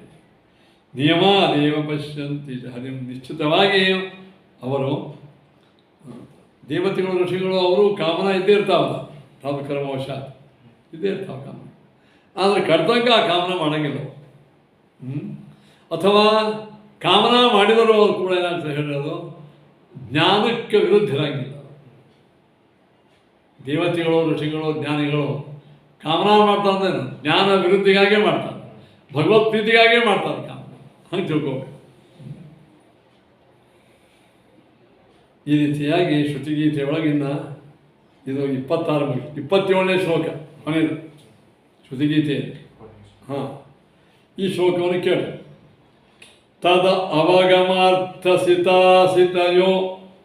ಗುಣವಿಗುಣಯೋ ನಹಿ ದೇಹಭೃತಾಂ ಸಗಿರಃ ಅನುಯಯೋರತ್ರ ಹಂಸಕುಲಗೀತ ಪರಂಪರಯ ನ ತುಷಾಂ ಆವರಣ ಇವ ರಜಾಂಸಿ ವಾಂತಿ ವಯಸಾ ಸಹ ಯಚ್ಯುತಯಃ ತ್ವಯಿ ಸಫಲಂ ಪತಂತಿ ನ ಪತಂತಿ ಬಂಧನಾಃ. ನೋಡಿ, ಸುಂದರವಾದಂತಹ ಮಾತು. ಈಗ ಇಲ್ಲಿ ಏನು ಹೇಳ್ತಾರಂದ್ರೆ, ಮುಕ್ತಿಗೆ ಹೋಗಲಿಕ್ಕೆ ಯೋಗ್ಯರಾದಂತಹ ಜೀವಾತ್ಮರಂತೇನಿದ್ದಾರೆ ಅವರು ಮೋಕ್ಷವನ್ನು ಕೊಡುವ ಪರಮಾತ್ಮ, ನಿತ್ಯ ಮುಕ್ತಳಾದಂತಹ ಲಕ್ಷ್ಮಿ ಏನು ಇವರದೇ ಮುಖ್ಯವಾದಂತಹ ಜ್ಞಾನ ಮಾಡಿಕೊಂಡು ಮೋಕ್ಷಕ್ಕೆ ಹೋಗ್ತಾರೆ. ಇವರ ಜ್ಞಾನವನ್ನು ಹೇಗೆ ಮಾಡ್ಕೋತಾರೆ ಅಂತ ಕೇಳಿದರೆ ವೇದಶಾಸ್ತ್ರ ಮುಖಾಂತರವಾಗಿ ಮಾಡಿ. ನೀವು ಹೇಳಿ ಅಲ್ವಾ? ಹಾಗಾದರೆ ವೇದಶಾಸ್ತ್ರ ಅಧ್ಯಯನ ಮಾಡಿದಾಕ್ಷಣವೇ ಜ್ಞಾನ ಆಗ್ತದೇನು? ಇಲ್ಲ, ಯೋಗ್ಯ ಗುರುಗಳ ಉಪದೇಶದಿಂದಲೇ ಜ್ಞಾನ ಬರಬೇಕು. ಅದೇನೋ ನಾನು ಆಡಿಯೋದಾಗ ಕೇಳಿದೆ, ವಿಡಿಯೋದಾಗ ಕೇಳ್ರಿ, ಈಗೆಲ್ಲ ಅದೇ ಮಾಡ್ಕೊತೀರಿ. ಆದರೆ ಸಾಕ್ಷಾತ್ ಗುರುಗಳಿಂದ ಉಪದೇಶ ಆಗೈತಿ ಅಂದರೆ ಮಾತ್ರ ಅವರಿಗೆ ಮೋಕ್ಷ. ಈ ವಿಚಾರವನ್ನು ಅದೇನಾಯಿತು, ಜ್ಞಾನದಿಂದವೇ ಮೋಕ್ಷ. ಆದರೆ ಆ ಜ್ಞಾನವು ಸದ್ಗುರುಗಳ ಸಾಕ್ಷಾತ್ ಉಪದೇಶದಿಂದೇ ಆಗಬೇಕು. ಅದು ಆ ಜ್ಞಾನಕ್ಕೆ ಮುಖ್ಯ ವಿಷಯ ಯಾರು? ಪರಮಾತ್ಮ, ಅನಂತ ಲಕ್ಷ್ಮಿ ಮೊದಲಾದ ಭಕ್ತರು. ಈ ಒಂದು ವಿಷಯವನ್ನು ಈ ಶ್ಲೋಕದಲ್ಲಿ ಹೇಳಿದ್ದಾರೆ, ಗೊತ್ತಾಗಬೇಕು ಅಲ್ವಾ? ಇನ್ನು ಈ ಶ್ಲೋಕದ ಅರ್ಥ ಮಾಡ್ಕೊಳ್ಳೋದು ಏನು? ತದ ಅವಗಮಾರ್ಥ ಸಿತಾಸಿತಯೋ. ಹೇ ಪರಮಾತ್ಮ, ತದ ಅವಗಮ ಅರ್ಥ ಸಕಲ ವೇದಗಳಿಗೆ ವೇದಾಭಿಮಾನಿಯಾದಂಥ ಲಕ್ಷ್ಮಿ. ಆ ಲಕ್ಷ್ಮೀದೇವಿಯು ನೀನು ತಿಳ್ಕೋತ ಅಲ್ವಾ? ಲಕ್ಷ್ಮೀದೇವಿಯ ಜ್ಞಾನಕ್ಕೆ ವಿಷಯ ಆದವ ಯಾರು? ತದ ಅವಗಮ ಅರ್ಥ ಅಂದರೆ ಲಕ್ಷ್ಮೀದೇವಿಯ ಜ್ಞಾನಕ್ಕೆ ವಿಷಯನಾದ ಅರ್ಥ ನೀನು. ಏನಿದ್ದೀನಿ ಪರಮಾತ್ಮ? ನೀನೇನಾಗಿದೆ ಅಂದ್ರೆ ಸೀತಾ, ಆ ಲಕ್ಷ್ಮೀದೇವಿಯನ್ನು ನೀನು ಬಂಧನ ಮಾಡಿದ್ದಿ. ಸೀತಾ ಅಂದರೆ ಬಂಧನ. ವೇದ ವೇದ್ಯನಾದ ನಿನ್ನಿಂದ ಲಕ್ಷ್ಮೀ ಬದ್ಧಳಾಗಿದ್ದಾಳೆ. ಬದ್ಧ ಅಂದರೆ ಏನು? ಲಕ್ಷ್ಮೀದೇವಿಯು ನಿನಗೆ ಅಧೀನಳಾಗಿದ್ದಾಳೆ. ನೋಡಿ, ತದ ಅವಗಮಾರ್ಥ ವೇದಗಳಿಗೆ ಅರ್ಥನಾದ ನಿನ್ನಿಂದ ಲಕ್ಷ್ಮೀ ಶಿತಳಾಗಿದ್ದಾಳೆ. ಶಿತ ಅಂದರೆ ಬದ್ಧಳಾಗಿದ್ದಾಳೆ, ವಶಳಾಗಿದ್ದಾಳೆ, ನಿನಗೆ ವಶಳಾಗಿದ್ದಾಳೆ. ಏನು ದೊಡ್ಡ ಮಾರಿ ಪ್ರಮೇಯ ಹೇಳಂಗಂತಂದ್ರೆ ಅಂದರೆ ರಮಾದೇವಿಯ ಮಹಿಮಾ ಎಂಥದ್ದು ಅಂದರೆ ಬ್ರಹ್ಮೇಶ ಶಕ್ರ ರವಿಧರ್ಮ ಶಶಾಂಕ ಪೂರ್ವ ಗೀರ್ವಾಣ ಸಂತತಿರಿಯಂ. ಈ ಬ್ರಹ್ಮರುದ್ರಾದಿಗಳು ಗಿರ್ವಾಣ ಸಂತತಿಯೇ ಯಾವಳ ಕೃಪಾ ಕಟಾಕ್ಷದಿಂದ ನಿಂತದೋ ಅಂಥ ಲಕ್ಷ್ಮೀದೇವಿ ಯಾರ ವಶಳು? ಭಗವಂತನ ವಶ. ಈ ಪ್ರಮೇಯವನ್ನು ಇದು ಹೇಳಿರುತ್ತದೆ. ಸಿತ ಅಂದರೆ ಆಕೆ ಬದ್ಧಳಾಗಿದ್ದಾಳೆ, ಅಧೀನಳಾಗಿದ್ದಾಳೆ. ಇನ್ನು ಅಸಿತ, ನೀ ಮಾತ್ರ ಏನು? ಅಸಿತ ಅಂದ್ರೆ ನೀ ಯಾರಿಗೂ ಬದ್ಧನಾದವಲ್ಲ, ನೀ ಯಾರ ಆಶ್ರಯ ಪಡೆದವಲ್ಲ. ಮತ್ತು ಶಿತ ಅಸಿತ ಅಂದರೆ ಲಕ್ಷ್ಮೀದೇವಿ ಮತ್ತು ಅಸಿತ ಅಂದರೆ ಪರಮಾತ್ಮ. ಏನು? ವೇದ ಪ್ರತಿಪಾದ್ಯನಾದ ಪರಮಾತ್ಮನೂ ಅಬದ್ಧ, ಲಕ್ಷ್ಮೀದೇವಿಯು ಬದ್ಧಳು. ಹೀಗೆ ನಿತ್ಯ ಮುಕ್ತಳಾದ ಲಕ್ಷ್ಮಿ ಮತ್ತು ಯಾರ ಬಂಧನಕ್ಕೂ ಒಳಗಾಗದೇ ಇದ್ದ ಪರಮಾತ್ಮ, ಇವರಿಬ್ಬರ ಜ್ಞಾನದಿಂದಲೇ ಮೋಕ್ಷ ಅಂತ ಹೇಳಬೇಕಾಗಿದೆ ಅಲ್ವಾ? ಗುಣ ವಿಗುಣ, ಮತ್ತಿನ್ನೊಂದು ಹೇಳ್ತಾರೆ ಗುಣ ವಿಗುಣರು ಅಂತವ್ರು. ಲಕ್ಷ್ಮೀನಾರಾಯಣ ದೇವರು ಅಂಥವರು ಗುಣ ವಿಗುಣ. ಲಕ್ಷ್ಮೀದೇವಿ ಗುಣ, ಪರಮಾತ್ಮ ವಿಗುಣ. ಏನು ಹಂಗಂದ್ರೆ ವಿಗುಣ ಲಕ್ಷ್ಮೀದೇವಿ ಗುಣ ಅಂದ್ರೆ ಸತ್ವರಜಸ್ತಮೋ ಗುಣಗಳಿಗೆ ಲಕ್ಷ್ಮೀದೇವಿ ಅಭಿಮಾನಿಯಾಗಿದ್ದಾಳೆ. ಅದಕ್ಕೆ ಅವಳಿಗೆ ಗುಣ ಗುಣ ಅಂತ. ವಿಗುಣ ಅಂದರೆ ಈ ಮೂರೂ ಗುಣಗಳಿಂದ ಪರಮಾತ್ಮ ಅತ್ಯಂತ ವಿಲಕ್ಷಣನಾಗಿದ್ದಾನೆ. ಲಕ್ಷ್ಮೀದೇವಿಗೂ ಮೂರು ಗುಣಗಳ ಸಂಪರ್ಕ ಇಲ್ಲ, ಅಭಿಮಾನಿಯಾಗಿದ್ದಾನೆ. ಆದರೆ ಪರಮಾತ್ಮ ಆ ಅಭಿಮಾನಿಯಾದ ಲಕ್ಷ್ಮೀದೇವಿಗಿಂತಲೂ ಉತ್ತಮ, ತ್ರಿಗುಣಾತೀತ ಅಂತ ಹೇಳಿ. ಲಕ್ಷ್ಮೀದೇವಿಯ ತ್ರಿಗುಣಾತೀತತ್ವಕ್ಕೂ ಪರಮಾತ್ಮನೇ ಕಾರಣ. ಹೀಗಾಗಿ ಪರಮಾತ್ಮ ಅಗುಣ, ಲಕ್ಷ್ಮೀದೇವಿ. ಹೀಗೆ ಪ್ರಕೃತಿಗೆ ಅಭಿಮಾನಿಯಾದ ಲಕ್ಷ್ಮಿ, ಲಕ್ಷ್ಮಿಗೂ ಪರಮಾತ್ಮ ನಿಯಾಮಕ ಎಂಬ ಜ್ಞಾನ ಮಾಡಿಕೊಂಡ್ರೆ ಮೋಕ್ಷ. ನೋಡ್ರಿ, ಸಿತರು ಅಸಿತರು ಅಂದರೆ ಭಗವಂತಗಳ ಅಧೀನಳು, ಭಗವಂತ ಯಾರಿಗೂ ಅಧೀನ ಅಲ್ಲ. ಇವ ತ್ರಿಗುಣಗೆ ಅಭಿಮಾನಿ, ಅವ ತ್ರಿಗುಣಾತೀತ. ಇವೇ ಪ್ರಮೇಯಗಳು. ಈ ಪ್ರಮೇಯಗಳು ನಮಗೆ ಚೆನ್ನಾಗಿ ಗೊತ್ತಿದ್ದರೆ ಮಾತ್ರ ಮೋಕ್ಷ. ಸರಿ, ಈ ಪ್ರಮೇಯಗಳು ಹೆಂಗೆ ಗೊತ್ತಾಗ್ತದ? ದೇಹಭೃತಾಂ ಸಗಿರಹ ನ ಅನುಯಯೋ ಸಹಾಗಿರಹ ಅಂದರೆ ಕೀ ಅಂದರೆ ವಾಗೀಂದ್ರಿಯ ಅಂತೂ ಅರ್ಥ ಆಗ್ತದೆ. ಅಥವಾ ವಾಗಿಂದ್ರಿಯಿಂದ ಹೊರಗೆ ಬರುವ ವೇದಾದಿಗಳು, ವೇದಗಳವ, ನಮಗೆ ಚೆನ್ನಾಗಿ ತಿಳಿದುಕೊಳ್ಳುವ ಬುದ್ಧಿ ಅದ, ಇಂದ್ರಿಯಗಳವ. ವೇದ ಹೇಳೋರು ಇದ್ದಾರೆ, ನಾವು ಕೇಳೋರು ಇದ್ದು ಎಲ್ಲ ಮಾಡ್ಲಿಕ್ಕತ್ತೇವೆ. ಆದರೆ ದೇಹಭೃತಾಂ ಸಹ ಗಿರಹ, ಆ ವೇದವಾಗಲಿ ನಮ್ಮ ಬುದ್ಧಿ ಮೊದಲಾದ ಇಂದ್ರಿಯಗಳಾಗಲಿ ನ ಅನುಯಯು, ಆ ಪರಮಾತ್ಮನ ತಿಳಿಸ್ಲಿಕ್ಕೆ ಸಮರ್ಥ ಆಗೋದಲ್ಲ ಅಂದ್ಬಿಟ್ಟು. ಅರೆ ಆಗಲೇ ಆಗ್ತಂದ್ರೆ ಈಗಿಲ್ಲ ಅಂತ ತಿಳಿಕತ್ತಿಲ್ಲ. ಅಂದರೆ ನಮ್ಮ ಇಂದ್ರಿಯಗಳು ಎಷ್ಟೇ ಪಟುಗಳಾಗಲಿ, ವೇದಶಾಸ್ತ್ರಾದಿಗಳ ಎಷ್ಟೇ ಉತ್ತಮವಾದಂತಹ ಬೋಧಕ ಶಕ್ತಿ ಅಂದರೆ ಆ ಶಕ್ತಿ ಉಳ್ಳದ್ದಾಗಲಿ, ಏನಿದ್ದರೂ ಕೂಡ ನ ಅನುಯಯೋ, ಪರಮಾತ್ಮ ತಿಳಿಸೋಕೆ ಶಕ್ತಿಲ್ಲ. ಯಾರಿಗೆ ಅಂತ ಕೇಳಿದ್ರೆ ನ ಅನುಯಯೋ, ಭಗವಂತನ ಭಕ್ತಿ ಯಾರಿಗಿಲ್ಲ, ಗುರುಭಕ್ತಿ ಯಾರಿಗಿಲ್ಲ, ಅವರಿಗೆ ಪರಮಾತ್ಮ ತಿಳಿದ. ಅತ್ಯುತ್ತಮ ಬುದ್ಧಿ ಅದ, ಶರೀರ ಸೌಷ್ಠವದ, ಅವನಿಗೆ ವೇದ ಪುರಾಣ ಎಲ್ಲ ಅವನಿಗೆ ಚೆನ್ನಾಗಿ ಬ್ಯಾಪಾಟಲ್ಲ ಎಲ್ಲ. ಆದರೂ ಅವನು ಭಗವಂತ ತಿಳಿದಿಲ್ಲ. ಯಾಕೆ ಹೇಳ್ರಿ? ಭಕ್ತಿ ಇಲ್ಲ, ವೈರಾಗ್ಯ ಇಲ್ಲ, ಜ್ಞಾನ ಇಲ್ಲ. ಅದಕ್ಕಾಗಿ ಕೇವಲ ಪುಸ್ತಕ ಜ್ಞಾನದಿಂದ ಭಗವಂತ ತಿಳಿಯಂಗಿಲ್ಲ. ನನಗೆಲ್ಲ ಶಾಸ್ತ್ರ ಓದಿನೋ ಎಲ್ಲ ಮಾಡಿನೋ ಅಂತಂದ್ರೂ ಏನೆಲ್ಲ ಚೆನ್ನಾಗಿ ಹೇಳ್ತಂದ್ರೆ ಮೊಬೈಲು ಹೇಳ್ತದೆ ಸಾಕಷ್ಟು, ನಮಗೂ ಚಂದ ಹೇಳ್ತದೆ. ಮೋಕ್ಷ ಆಗ್ತಾನೆ. ಏನು ಬೇಕು ಒಳಗೆ? ಜ್ಞಾನ ಭಕ್ತಿ ವೈರಾಗ್ಯದಿಂದ ಕೂಡಿದ ಶುದ್ಧ ಜ್ಞಾನ ಬೇಕು. ಏನ್ರಿ ಅಂದರೆ ವೈರಾಗ್ಯೋಪೇತ ಜ್ಞಾನ ಭಕ್ತಿ ಹಾಕೊಳ್ಳೋದು ಅಂತೂ.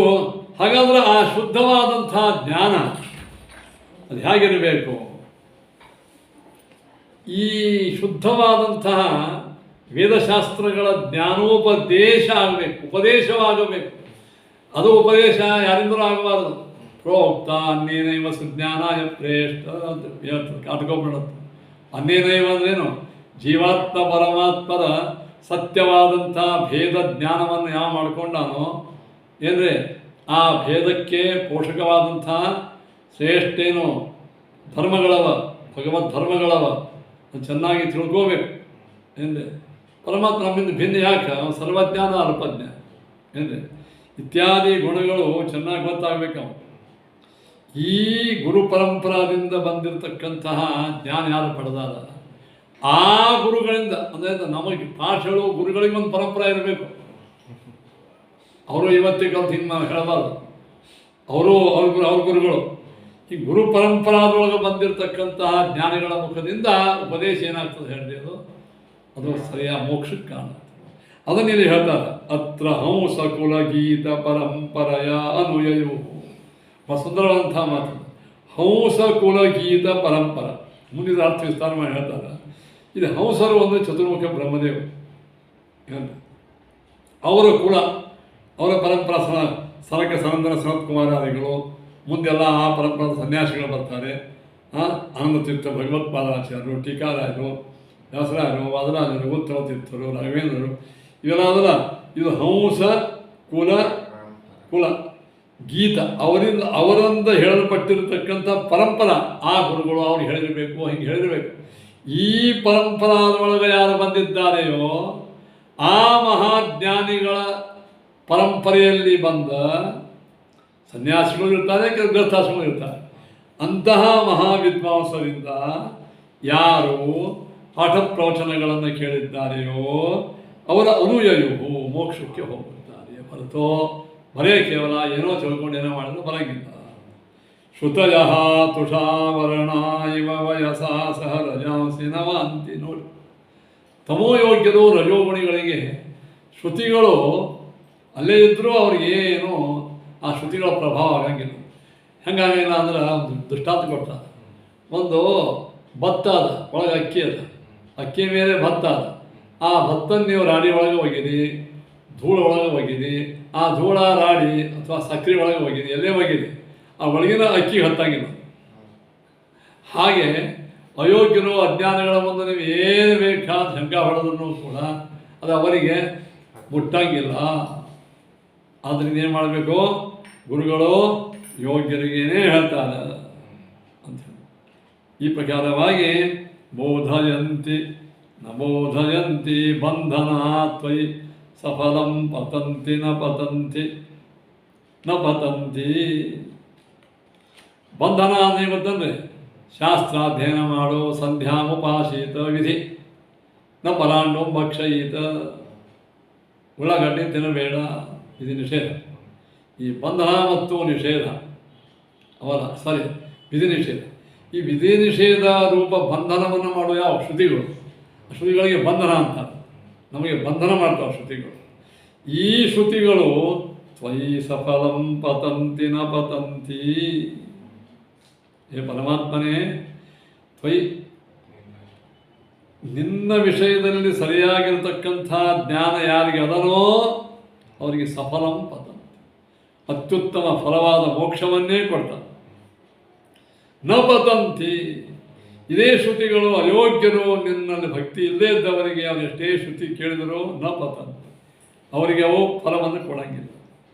ಇನ್ನು ರಾಜಸರಿಗೆ ಹೆಂಗೆ ಮಾಡ್ತಾವೆ ಹೇಳ್ರಿ,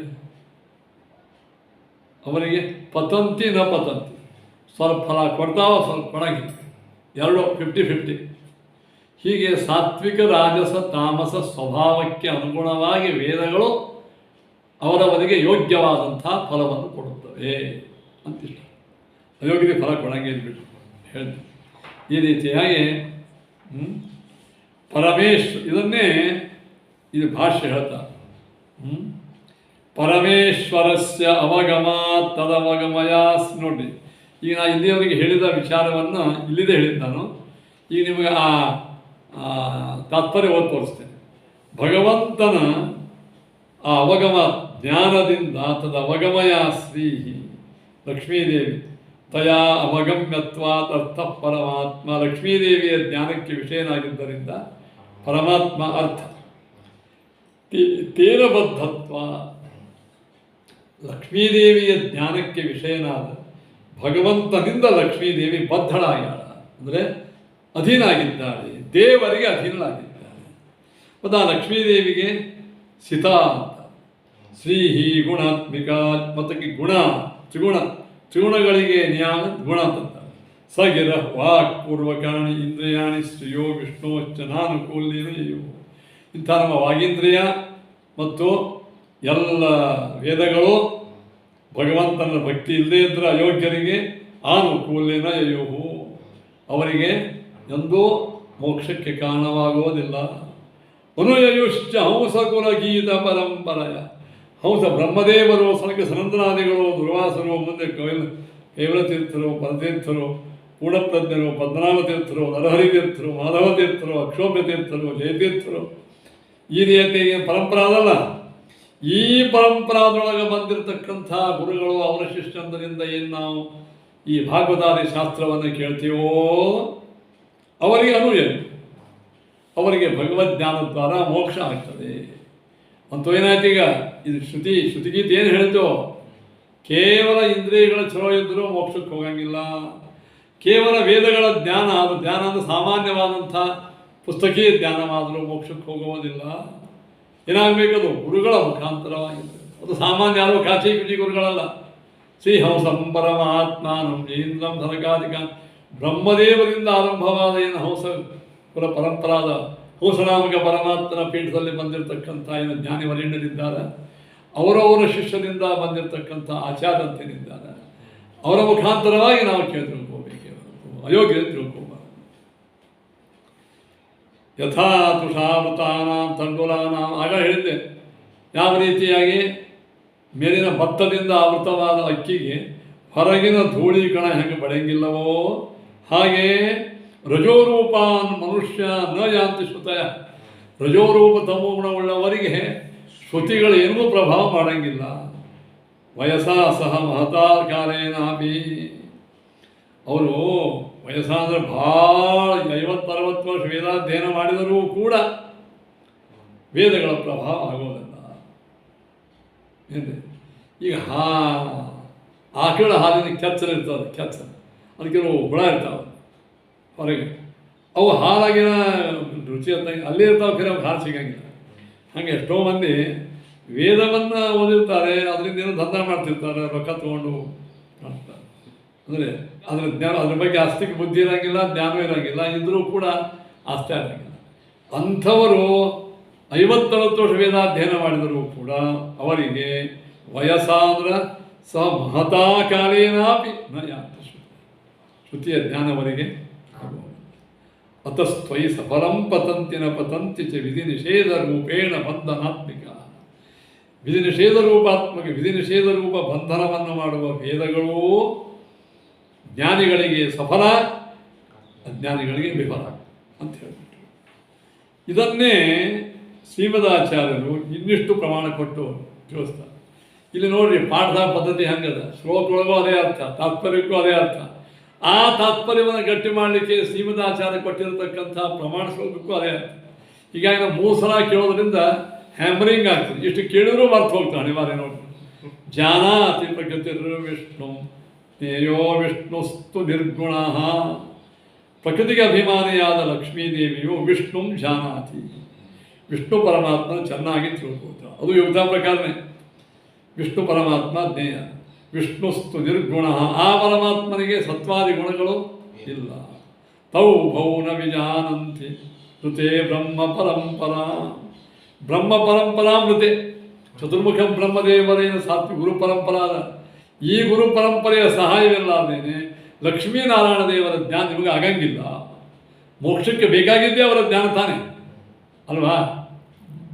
ಇತಿ ಮಹೋಪನಿಷದಿ ಅನ್ನೇ ಸರ್ವೇ ಸಿಯಾಬದ್ಧ ಶ್ರೀಬದ್ಧ ವಿಷ್ಣು. ನೋಡಿ, ಬ್ರಹ್ಮದೇವರಿಂದ ಮಾಡಿಕೊಂಡು ಎಲ್ಲ ಜೀವರಾಶಿಗಳು ಲಕ್ಷ್ಮೀದೇವಿಯಿಂದ ಬದ್ಧರು. ಯಂಕಾಮ ಏತಂತ ಮುಗ್ರಂ ಕೃಣೋಮಿ ತಮ್ಮ ಬ್ರಹ್ಮಾಣಂ ಅಂತ ಹೇಳ್ಯಾರೋ ಇಲ್ಲ, ವೇದ ಹೇಳ್ತದ. ಲಕ್ಷ್ಮೀದೇವಿ ವಶರಾಗಿದ್ದಾರಂತೆ ಎಲ್ಲ, ಯಾರು? ಬ್ರಹ್ಮರುದ್ರಾದಿಗಳು. ಅದಕ್ಕೆ ಸರ್ವೇ ಬದ್ಧ ಶ್ರೀಯಾ ಬದ್ಧ, ಶ್ರೀ ಬದ್ಧ ವಿಷ್ಣುನೇ ಬದ್ಧ. ಆದರೆ ಆ ಲಕ್ಷ್ಮೀದೇವಿಯು ಬ್ರಹ್ಮಾದಿಗಳಿಗೂ ಬಂಧಕಳಾದ ಲಕ್ಷ್ಮೀದೇವಿಯು ವಿಷ್ಣುನೈವ ಬದ್ಧ, ವಿಷ್ಣು ಪರಮಾತ್ಮನಿಂದ. ಅದಕ್ಕೆ ಶಿತ ಅಂತಾರಂತೆ. ಬಂಧಶ್ಚ ವಿಷ್ಣು ತಂತ್ರತ್ವ ಮುಕ್ತಾನಾಂಚ ಶ್ರೇಯಸ್ತಥ. ಬಂಧ ಅಂದ್ರೆ ಹಗ್ಗಾದಗಳು ಕಟ್ಟುವುದಲ್ಲ, ಭಗವಂತನ ವಶ ಅಂತ. ಬಂಧಶ್ಚ ವಿಷ್ಣು ತಂತ್ರತ್ವ, ಪರಮಾತ್ಮನ ವಶರಾಗಿರ್ತಾರೆ. ಮುಕ್ತಾನಾಂಚ ಮುಕ್ತರಿಗೆ ಬಂಧನ ಅಂದರೂ ಅದೇ. ಮುಕ್ತರಿಗೆ ಬಂಧನ ಅಂದರೆ ಪ್ರಕೃತಿ ಬಂಧನವಲ್ಲ, ಭಗವಂತನ ವಶರಾಗಿ ಇರುವಿಕೆ ಲಕ್ಷ್ಮೀದೇವಿಗೆ ಮತ್ತು ಮುಕ್ತರಿಗೆ. ಅಮುಕ್ತಾನಾಂತು ಬದ್ಧತ್ವಂ ಜನ್ಮ ಮೃತ್ಯಾದಿ ದುಃಖಿತ. ಅಮುಕ್ತರಿಗೆ ಬಂಧನ ಅಂದರೆ ಗೊತ್ತಂತೆ, ಜನ್ಮ ಮರಣ ಪಾಪ ಪುಣ್ಯ ತಜ್ಜನಿತವಾದಂಥ ಅವಘಡಗಳು ಇವೆಲ್ಲ ಬಂಧನಗಳು. ಯಾರಿಗೆ? ಅಮುಕ್ತ. ಹೇಯೋ ಬಂಧಶ್ಚ ಶೈವ, ಆ ಬಂಧವೇ ಹೇಯ. ಮೋಕ್ಷೊಳಗೆ ಬಂಧನ ಅಂದ್ರೆ ಅದು ಹೇಯ. ಈ ಕೊಳ್ಳಾಗ ಈ ಫಾಸಿ ಕೊಡುವ ವೇಳೆಗ ಹಗ್ಗ ಹಾಕ್ತಾರೆ, ಅದು ಕೊಳ್ಳಾಗೆ ಇರ್ತದೆ. ಲಗ್ನದಾಗ ಬಂಗಾರ ಹಾರ ಅದು ಕೊಳ್ಳಗೆ ಇರ್ತದೆ. ಎರಡೂ ಕೊಳ್ಳಾಗಿರುವೆ, ಎರಡೂ ಬಂಧಕವೇ. ಆದರೆ ಒಂದು ಬಂಧನ ಅದು ಉಪಯುಕ್ತ ಬಂಧನ, ಒಂದು ಅನುಪಯುಕ್ತ ಬಂಧನ. ಹಂಗೆ ಸಂಸಾರ ಬಂಧನ ಇದು ಹೇಯ. ಮೋಕ್ಷೊಳಗೆ ನಾವು ದೇವರಿಂದ ಬದ್ಧರಾಗಿದ್ದೇವೆ ಅಂತಂದ್ರೆ ಅದೇನು ನಮಗೆ? ಅದು ನಮಗೆ ಅಲಂಕಾರ.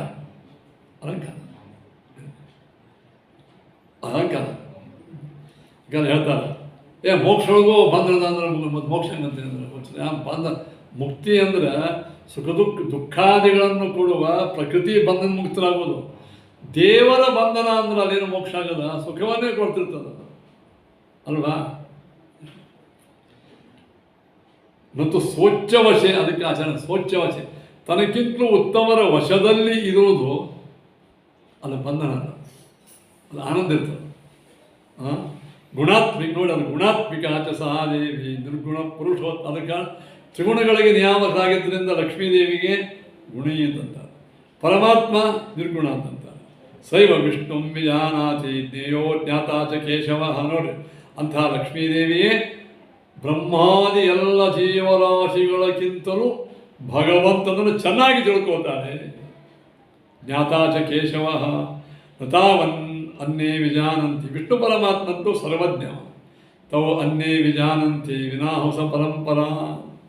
ಆದರೆ ಅವರಿಬ್ಬರು ಬಿಟ್ಟು ಏನ್ರಿ ಉಳಿದ ಬ್ರಹ್ಮಾದಿ ಎಲ್ಲ ಜೀವರಾಶಿಗಳು ಹಂಸ ಪರಂಪರಾಂ ವಿನ, ಆಗಾಳಿ ಹೇಳಿದ ಗುರು ಪರಂಪರಾ ಅದಲ್ಲ, ಆ ಶ್ರೇಷ್ಠ ಬ್ರಹ್ಮದೇವರ ಪರಂಪರ, ಹಂಸನಾಮಕ ಪರಮಾತ್ಮನ ಪರಂಪರ ಅಂತ ತಿಳ್ಕೋಬಹುದು. ಆ ಪರಂಪರಾ ಬಿಟ್ಟು ಉಳಿದ ಯಾರಿಗೂ ಕೂಡ ತಾವಾಗೆ ಜ್ಞಾನ ಮಾಡಿಕೊಳ್ಳುತ್ತೇವೆ ಅಂದರೆ ಆಗುವುದಿಲ್ಲ. ತಯಾಪಿ ನೈವ ಜಾನಂತಿ ಮಾನುಷಾಸುರಾಸ್ತಥ. ನೋಡಿ, ಅಸುರರಾದಂಥ ಮಾನುಷ ಅಂದ್ರೆ ರಾಜಸರು, ಅಸುರರು ಏನ್ರಿ ಅವ್ರು ತಿಳ್ಕೊಂಗಿಲ್ಲ. ನಿಷ್ಫಲೇ ವಾಸುರೇ ತಸ್ಮ ಶ್ರುತಿಬಂಧಾಯ ಕೇವಲಂ. ಅಂದರೆ ಅಸುರರಿಗೆ ವೇದಾದಿಗಳ ಉಪದೇಶ ಎಲ್ಲ ವ್ಯರ್ಥ ಅದು. ನಿಷೇಧ ವಿದ್ಯುತ್ ಕ್ರಮಣ ತಮಸ್ಸೇವ ವಿನಿಕ್ಷಿಪೇ. ಆ ವೇದಗಳು ಅವರಿಗೆ ಅಜ್ಞಾನವನ್ನೇ ಮಾಡಿಕೊಟ್ಟು ತಮಸ್ಸಿಗೆ ಹಾಕ್ತಾರೆ. ನಿಷ್ಫಲ ಸಫಲ ಚೈವ ಮಾನುಷಾಣ ಅಂತ ಆಗ ಹೇಳಿದ್ದೆ. ದೇವತೆಗಳಿಗೆ ಉತ್ತಮ ಜೀವರಾಶಿಗಳಿಗೆ ಸಫಲ, ಮಧ್ಯಮರಿಗೆ ಸಫಲ ನಿಷ್ಫಲ, ಉತ್ತಮರಾಯ ಅಧಮರಿಗೆ ಅಸಫಲ. ಸಫಲ ಇವತ್ತು ದೇವಾನಾಂ ನಿಯಂತ ಪೂರ್ತ. ಎಲ್ಲ ಶ್ರುತಿ ಸ್ಮೃತಿಗಳು ಪೂರ್ಣವಾದಂಥ ಫಲ ಕೊಡುವ ಯಾರಿಗೆ? ದೇವತೆಗಳಿಗೆ ಹಾಗೂ ದೇವತೆಗಳ ಅನುಸಾರಿಯಾದಂಥ ಮುಕ್ತರಿಗೆ. ಈ ಪ್ರಕಾರವಾಗಿ ಇಲ್ಲಿಗೆ ಏನಾಯ್ತವಾ? ಇದು 27ನೇ ಶ್ಲೋಕ ಮುಗೀತು. ಇಲ್ಲಿ ಗರುಡ ದೇವರು ಕೇಳ್ತಾರೆ, ಇನ್ನೂ ವೇಳೆ ಅಂದ್ರೆ ಮುಗಿಸ್ಬಿಡ್ತೀನಿ. ಗರುಡ ದೇವರು ಕೇಳ್ತಾರೆ ಏನು? ಪರಮಾತ್ಮನಿಗೆ ಹಂಸರು ಅಂದರೆ ಯಾರು? ಕೆ ಹಂಸಾಹ ಕಪ್ಪರೋ ಹಂಸ. ಪರಮಹಂಸರಂದರೆ ಯಾರು? ಹಂಸರಂದರೆ ಯಾರು? ಪಾರಾವತರಂದರೆ ಯಾರು? ತಿತ್ತಿರಿಗಳಂದರೆ ಯಾರು? ಶುಕ ಅಂದರೆ ಯಾರು? ವಾಯಸ ಅಂದರೆ ಯಾರು? ಪಾಯಸ. ಭಗವಾನ್ ವಾಚ ಪರೋ ಹಂಸೋ ಅಹಮೇವ ಇಕೋ. ಪರಮಹಂಸ ಅಂದ್ರೆ ನಾನೇ. ಹಂಸ ಬ್ರಹ್ಮಾಣ ಏವತು. ಬರೇ ಹಂಸರು ಯಾರು? ಚತುರ್ಮುಖ ಬ್ರಹ್ಮದೇವ. ಪಾರಾವತ ದೇವತಾಸ್ತು. ಪಾರಾವತ ಅಂದರೆ ಪರವಾಳ ಅಂತ ಹೊರಗೆ ಅರ್ಥ ಆಗ್ತದೆ, ಇಲ್ಲಿ ಆ ಅರ್ಥ ಇಲ್ಲ. ಪಾರಾವತರು ಅಂದರೆ ಯಾರು? ದೇವತೆಗಳು. ಮುನಿಗಳು ತಿತ್ತಿರಿ ಎಂಬ ಪಕ್ಷಿ. ಮಾನುಷಾಸ್ತು ಶುಕ, ಮನುಷ್ಯರಿಗೆ ಶುಕ ಅಂತ. ಅಸುರರಿಗೆ ವಾಯಸ ಅಂತ, ಕಾಯಿ. ಪ್ರಾಪ್ತಂ ಯಥೋ ನಿತ್ಯಂ ಪೂರ್ಣಂ ಸರ್ವೋತ್ತಮಂ ಮಯ.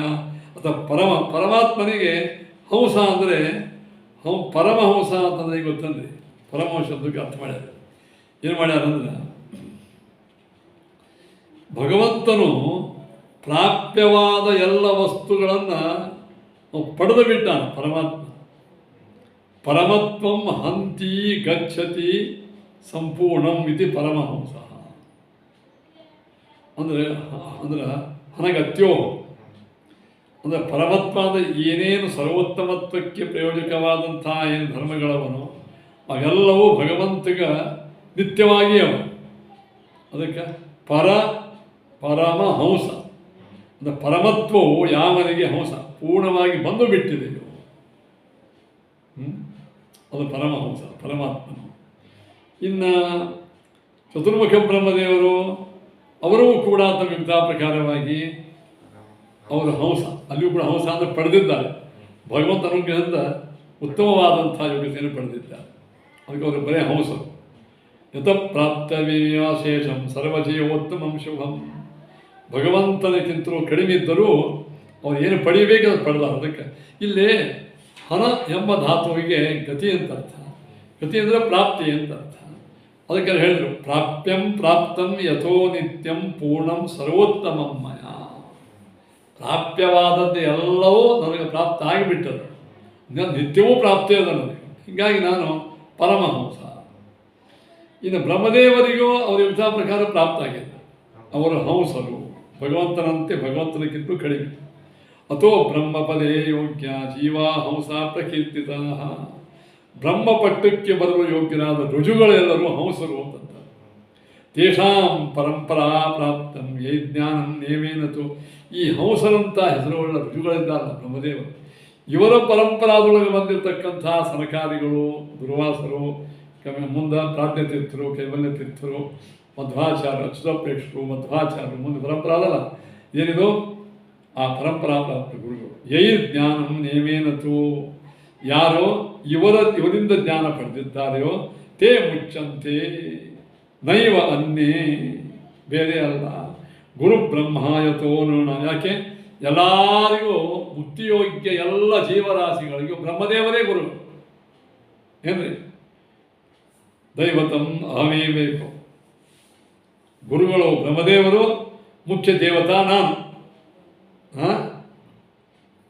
ದೈವತಂ ಶ್ರೀಪತಿರಿ ಯತ್ರ ಯದ್ಗುರು ಭಾರತೀಪತಿ ಅಂತಂದಲ್ಲ. ಆಚಾರ್ಯ ಪವನೋಸ್ಮಾಕಿ ಆಚಾರ್ಯಾಣಿ ಚ ಭಾರತಿ ದೇವೋ ನಾರಾಯಣ ಸಾಕ್ಷ ದೇವಿ ಮಂಗಳ ದೇವ. ದೈವತಂ ಅಹಮೇವೈಕೋ ಮಾಂ ಅವಿದ್ವಾನ ಮುಚ್ಚತೆ. ಪರಮಾತ್ಮನನ್ನು ಚೆನ್ನಾಗಿ ತಿಳಿಯದೆ ಮೋಕ್ಷವಾಗುವುದಿಲ್ಲ. ಅದು ಗುರುಗಳ ದ್ವಾರ ತಿಳ್ಕೋಬೇಕಂತ. ಪಾರಾವತಾಸ್ತತ ಪ್ರೋಕ್ತ ಜೈಸ್ತೀರ್ಣ ಸಂಸ್ಕೃತಿ. ದೇವತೆಗಳಿಗೆ ಪಾರಾವತ ಅಂತ ಯಾಕೆ ಹೇಳ್ರಿ?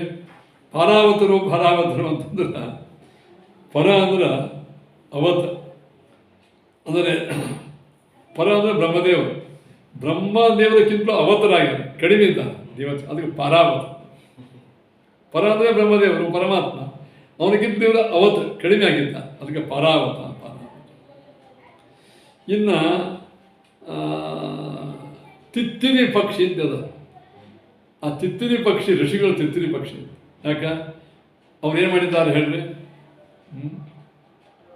ಪಾರಾವತ ತೈಸ್ತೀರ್ಣ ಸಂಸ್ಕೃತಿಯತಃ. ತಿತ್ತಿರಿ ಒಳಗೆ ಯಾರು ಸಂಸಾರವನ್ನು ದಾಟಿದ್ದಾರೆ ಅವರು ತಿತ್ತಿರಿ ಋಷಿಗಳು. ತಿತ್ತಿರ ಮುನಯಸ್ತಸ್ಮಾತ್. ಮುನಿಗಳೆಲ್ಲ ಸಂಸಾರ ದಾಟಿದ್ದಾರೆ, ಅದಕ್ಕೆ ತಿತ್ತಿರಿ ಪಕ್ಷಿಗಳು. ಕಾ ಸುಖತ್ವಾತ್ತು ಮಾನುಷ. ಇವರು ಶುಕ ಅಂತ. ಶುಕ ಒಳಗೇನ ಗೊತ್ತಂದ್ರೆ ಶೂ ಅಂದರೆ ಕರೆದ ಸು ಶಂ ಸುಖ ಅಲ್ವಾ? ಶುಕ ಒಳಗೆ ಕ ಅಂದ್ರೆ ಅಂಥ ಉತ್ತಮ ಕ್ವಾಲಿಟಿ ಸುಖ ಅಲ್ಲಂತ ಮಾನವರು. ಕಾ ಅಂದ್ರೆ ಕಾ ಶಬ್ದಕ್ಕೆ ಅರ್ಥ ಹೇಗೆ ಗೊತ್ತಂದ್ರೆ ಕಾ ಸುಖತ್ವಾತ್ತು ಮಾನುಷ ಸುಖ ಇದು ಸಮುದ್ದಿಷ್ಟ. ಕಾ ಸುಖರು ಅಂತಂದ್ರೆ ಸ್ವಲ್ಪ ಸುಖವುಳ್ಳವರು, ಅಲ್ಪ ಸುಖವುಳ್ಳವರು ಯಾರು? ಶೂ ಕ ಒಳಗೆ ಶೂ ಅಂದರೆ ಸಂತೋಷ, ಕ ಅಂದರೆ ಸ್ವಲ್ಪ. ಸ್ವಲ್ಪ ಸಂತೋಷವುಳ್ಳವರು ಯಾರು? ಮಾನವ, ಅದು ಶುಕರು. ಇನ್ನು ದೈತ್ಯರಿಗೆ ವಾಯಸ ಅಂತಾರೆ. ಲೋಕದಾಗ ವಾಯಸ ಅಂದರೆ ಕಾಗಿ ಅಂತ ಅರ್ಥ. ಇವರಿಗೆ ವಾಯಸ ಅಂತ ಯಾಕಂತಾರೆ ಹೇಳಿ? ವಯೋ ಮಾತ್ರ ಸುಖಿತ್ವತಃ. ಇವರು ಏನು ಮನುಷ್ಯಾದಿ ದೇಹದಲ್ಲಿ ಜೀವಂತ ಆಗಿರ್ತಾರೆ, ಅವಾಗ ಅಷ್ಟೇ ಸುಖ ಅವರಿಗೆ. ಮುಂದೆ ಯಾವಾಗ ಎಲ್ಲ ಕಡೆ ಸಮಸ್ಯೆ ದುಃಖೇ ಅವರಿಗೆ. ಅದಕ್ಕೆ ಅಸುರ ಅಂತಾರೆ ನೋಡ್ರಿ. ಅವರು ವಾಯಸ ಅಂದರೆ ವಯೋ ಮಾತ್ರ ಸುಖಿತ್ವತಃ ತಮ್ಮ ಆಯುಷ್ಯ ಭಾರ ಏನೋ ಒಂದು ಮನುಷ್ಯ ಜನ್ಮ ತಾಂಡಿರ್ತಾರೋ ಯಾವುದೋ ರಾಕ್ಷಸ ಜನ್ಮ ಅದರೊಳಗೆ ಸ್ವಲ್ಪ ಸುಖ ಇರ್ತವೆ ಅವರಿಗೆ, ಅಲ್ಲಿ ದುಃಖ ಇರ್ತವೆ. ಮುಂದೆ ಅನಂತ ನರಕೆ ಇರ್ತದೆ. ಅದಕ್ಕೆ ವಾಯಸ. ವಯಸ್ಸೋ ಅಂತೇತು ದುಃಖಿತ್ವಾತ್ ಅಸುರ ವಾಯಸ. ವಯಸ್ಸ ಅಂದರೆ ಆಯುಷ್ಯ ತೀರಿದ ಮೇಲೆ ದುಃಖಿಗಳೇ ಇರ್ತಾರೆ. ಏವಂ ಪಂಚವಿಧ ಜೀವ ಷಷ್ಠೋಹಂ ಪರಮೇಶ್ವರ. ಈಗ 5 ಥರದ ಜೀವರಾಶಿಗಳು ಯಾರು ಹೇಳ್ರಿ? ಹಂಸರು, ಆಮೇಲೆ ಪಾರಾವತರು, ಆಮೇಲೆ ತಿತ್ತಿರಿ, ಆಮೇಲೆ ಶುಕ, ವಾಯಸ. ಇವರು 5 ವಿಧ ಜೀವರಾಶಿಗಳು. ಅಹಂ ಪರಮೇಶ್ವರ, 6ನೇವನ ಪರಮೇಶ್ವರ. ನಮತ್ಸಮೋಧಿಕೋ ವಾಪಿ ಕಶ್ಚಿದಸ್ತಿ ದ್ವಿಜೋತ್ತಮ. ಹೇ ಗೌಡನೇ, ನನಗೆ ಸರಿಸಮಾನನಾದಂಥ ಇನ್ನೊಬ್ಬ ಯಾವನೂ ಇಲ್ಲ. ಇದೇನೋ ತಾರತಮ್ಯ ಉಕ್ತ ಜ್ಞಾನ. ಇತ್ಯಶೇಷ ಸಮಾಮ್ನಾಯ ಮುಗಿತು. ಇತ್ಯಶೇಷ ಸಮಾಮ್ನಾಯ ಪುರಾಣೋಪನಿಷದ್ರಸ. ಹೀಗೆಲ್ಲ ಪುರಾಣೋಪನಿಷತ್ತು ರಸಭೂತವಾದಂಥ ಶ್ರುತಿಗೀತೆಯನ್ನು ಚೆನ್ನಾಗಿ ಸಮುದ್ರತ ಪೂರ್ವಜೈ ವ್ಯೋಮಯಾನ ಮಹಾತ್ಮಭಿ. ವ್ಯೋಮಯಾನ ಅಂದ್ರೆ ವ್ಯೋಮ ಅಂದರೆ ಆಕಾಶ, ಆಕಾಶ ಅಂದರೆ ಪರಮಾತ್ಮ, ಪರಮಾತ್ಮನೇ ಯಾನ ಅಂದರೆ ಆಶ್ರಯ. ಪರಮಾತ್ಮನೇ ಏನು ವ್ಯೋಮೇತಿ ವಿಷ್ಣು ನಾಮ ಸ್ಯಾತ್ ವಿಶೇಷಾತ್ ದ್ಯೋತಕಾಯತಃ. ವಿಶೇಷವ ಅಂದರೆ ವಿಶೇಷಾತ್ ಓತತಾಯತಃ. ಇಂಥ ಆಕಾಶನಾಮಕ ಪರಮಾತ್ಮನೇ ಯಾರಿಗೆ ಆಶ್ರಯನಾಗಿದ್ದಾನೆಯೋ ಅಂತಹ ಶ್ರೇಷ್ಠರಾದಂತಹ ಬ್ರಹ್ಮ ಋಷಿಗಳು ಮಹಾತ್ಮರು. ವ್ಯೋಮಯಾನ ಮಹಾತ್ಮವೇ ಬ್ರಹ್ಮಾಶ್ರಯೇಷು ಉತ್ತಮೈ. ಅಂತಹ ಸನಕಾದಿಗಳು ಅವರಿಂದ ಈ ಶ್ರುತಿಗೀತೆಯನ್ನು ನಾವು ಕೇಳಿದೆವು ಅಂತೇಳಿ ಹೇಳ್ತಾರೆ. ಇದನ್ನು ನಾರಾಯಣ ದೇವರೇ ಹೇಳ್ಯಾರ ಮೂಲತಃ ಶ್ರುತಿಗೀತೆಯನ್ನು. ಅದಕ್ಕೆ ಏವಂ ಸಗುಣಾದಿಷ್ಟೋ ಗೃಹೀತ್ವಾ ಶಬ್ದ. ಈ ಪ್ರಕಾರವಾಗಿ ನಾರದರು ಪರಮಾತ್ಮನಿಂದ ನಾರಾಯಣ ಪರಮಾತ್ಮನಿಂದ ಗೃಹೀತ್ವ ಶ್ರದ್ಧೆಯಾತ್ಮ ಈ ಶ್ರುತಿಗೀತೆಯ ವಿಷಯವನ್ನು ನಾರಾಯಣ ರೂಪಿ ಪರಮಾತ್ಮನಿಂದ ಚೆನ್ನಾಗಿ ತಿಳಿದು ವೀರವೃತ ಗುರು. ವೀರವೃತ ಅಂದರೆ ಉತ್ತಮವಾದಂಥ ವ್ರತಗಳನ್ನೇ ಕೈಗೊಳ್ಳುವವರು ಕೃತಕೃತ್ಯರಾಗಿ ಮುಂದೆ ಹೋಗ್ತಾರೆ. ನಮಸ್ತಸ್ಮೈ ಭಗವತೆ ಕೃಷ್ಣಾಯ ಅಮರಮೂರ್ತಯೇ. ಈ ಶ್ರುತಿಗೀತೆಗೆ ಪ್ರತಿಪಾದ್ಯನಾದಂತಹ ಪರಮಾತ್ಮ ಅಥವಾ ಈ ಶ್ರುತಿಗೀತೆಯನ್ನು ನಿರೂಪಣೆ ಮಾಡಿದ ವೇದವ್ಯಾಸದೇವರು ಭಾಗವತವಾಗಿ ಅಂಥ ಕೃಷ್ಣಾಯ ಅಮರಮೂರ್ತಯೇ. ಯೋಧಾತ ಸರ್ವಭೂತಾನಾಂ ಅಭಯೋ ಯಸ್ಯತೆ ಕಲಾಹ. ಎಲ್ಲ ಜಗತ್ತಿಗೆ ಯಾವನು ಆಧಾರಭೂತನಾಗಿದ್ದಾನೆ ಅಂಥ ಪರಮಾತ್ಮ ನಮಸ್ಕಾರ ಅಂತ ಕೃಷ್ಣ ನಮಸ್ಕಾರ ಮಾಡಿದ. ಇತ್ಯಾದ್ಯಂ ಋಷಿ ಆಮಂತ್ರೆ. ಇತ್ಯಾದ್ಯಂ ಋಷಿ ಆಮಂತ್ರೆ. ನಾರದರು ಏನು ಮಾಡಿದರು? ಇತಿ ಆದ್ಯಂ ಋಷಿ. ಆದ್ಯ ಋಷಿ ಯಾರು? ನಾರಾಯಣ ದೇವರು.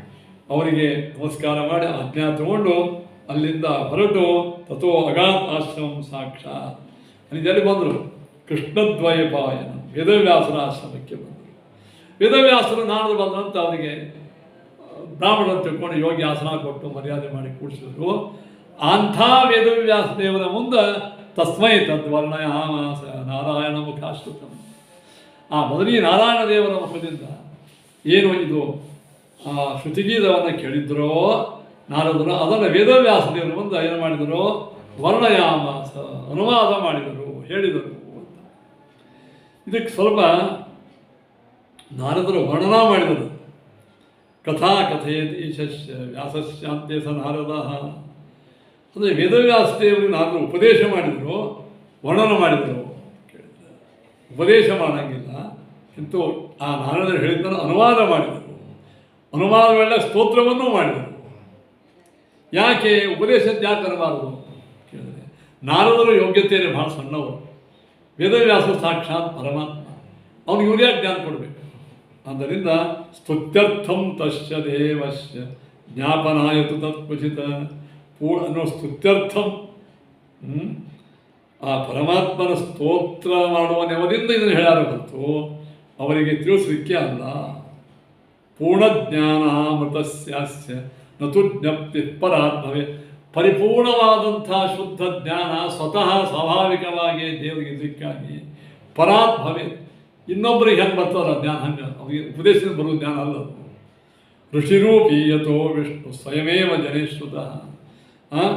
ಋಷಿರೂಪಿಯಾದಂತಹ ಕೃಷ್ಣದ್ವೈಪಾಯನರು ಅವರು ಸ್ವಯಂ ಋಷಿಗಳಾಗಿದ್ದಾರೆ, ಜ್ಞಾನಿಯಾಗಿದ್ದಾರೆ ಅಂತ ವೇದ ಪುರಾಣಗಳಲ್ಲಿ ಪರಮ ಪ್ರಸಿದ್ಧರೇ ಆಗಿದ್ದಾರೆ ಅಂತ ಅರ್ಥ.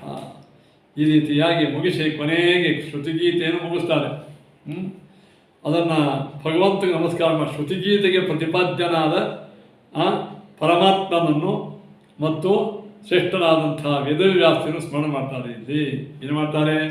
ಯೋ ಹ್ಯಾತ್ಮ ಜಗದಾದಿ ಮಧ್ಯ ನಿಧನೋ ಯೋ ವ್ಯಕ್ತ ಜೀವೇಶ್ವರೋ ಯಸೃಷ್ಟ್ವೇದ ಮನುಪ್ರವಿಷ್ಟ ಋಷಿಣ ಚಕ್ರೇ ಪುನಃ ಸಂಹಿತಾಂ ಯಂ ಸಂಪದ್ಯ ಜಹಾತ್ಯಜಾ ಮನುಷ್ಯೈ ಸುಪ್ತಃ ಕುಲಾಯಂ ಯಥಾ ತಂ ಕೈವಲ್ಯ ನಿರಸ್ತ ಯೋನಿಮಭಯಂ ಧ್ಯಾಯೇದಜಸ್ರಂ ಹರಿಂ ಅಂತ ಭಾಗವತ್ ಶ್ಲೋಕ.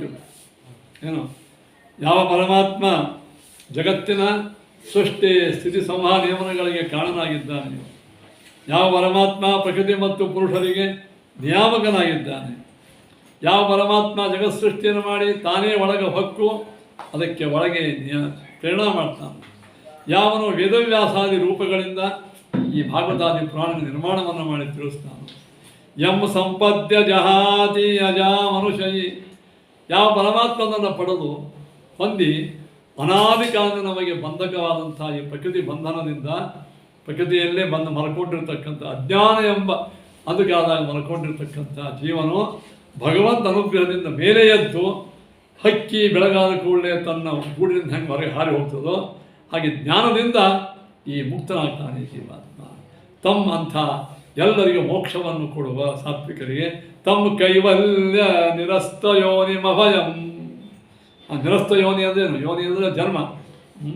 ಯಾವ ಜನ್ಮಾದಿಗಳೇ ಇಲ್ಲವೋ, ಮುಕ್ತ ಸ್ವರೂಪನಾಗಿದ್ದಾನೆಯೋ, ಅಭಯವನ್ನು ಕೊಡ್ತಾನೋ ಅಂಥ ಹರಿಂ ಅಜಸ್ರಂ ಧ್ಯಾನೆ.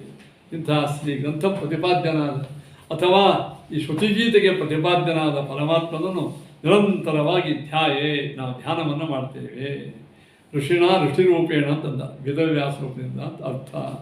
ಈ ಪ್ರಕಾರವಾಗಿ ಶ್ರುತಿಗೀತೆ ಇಲ್ಲಿಗೆ ಮುಗಿತದೆ. ಶ್ರೀಕೃಷ್ಣಾರ್ಪಣ ವಸ್ತು 27 ಶ್ಲೋಕಗಳ ಶ್ರುತಿಗೀತೆ ಇಲ್ಲಿಗೆ ಇವತ್ತು ಮುಗಿತು. ನಾಳೆ ಮುಂದಿನ ಪಾಠ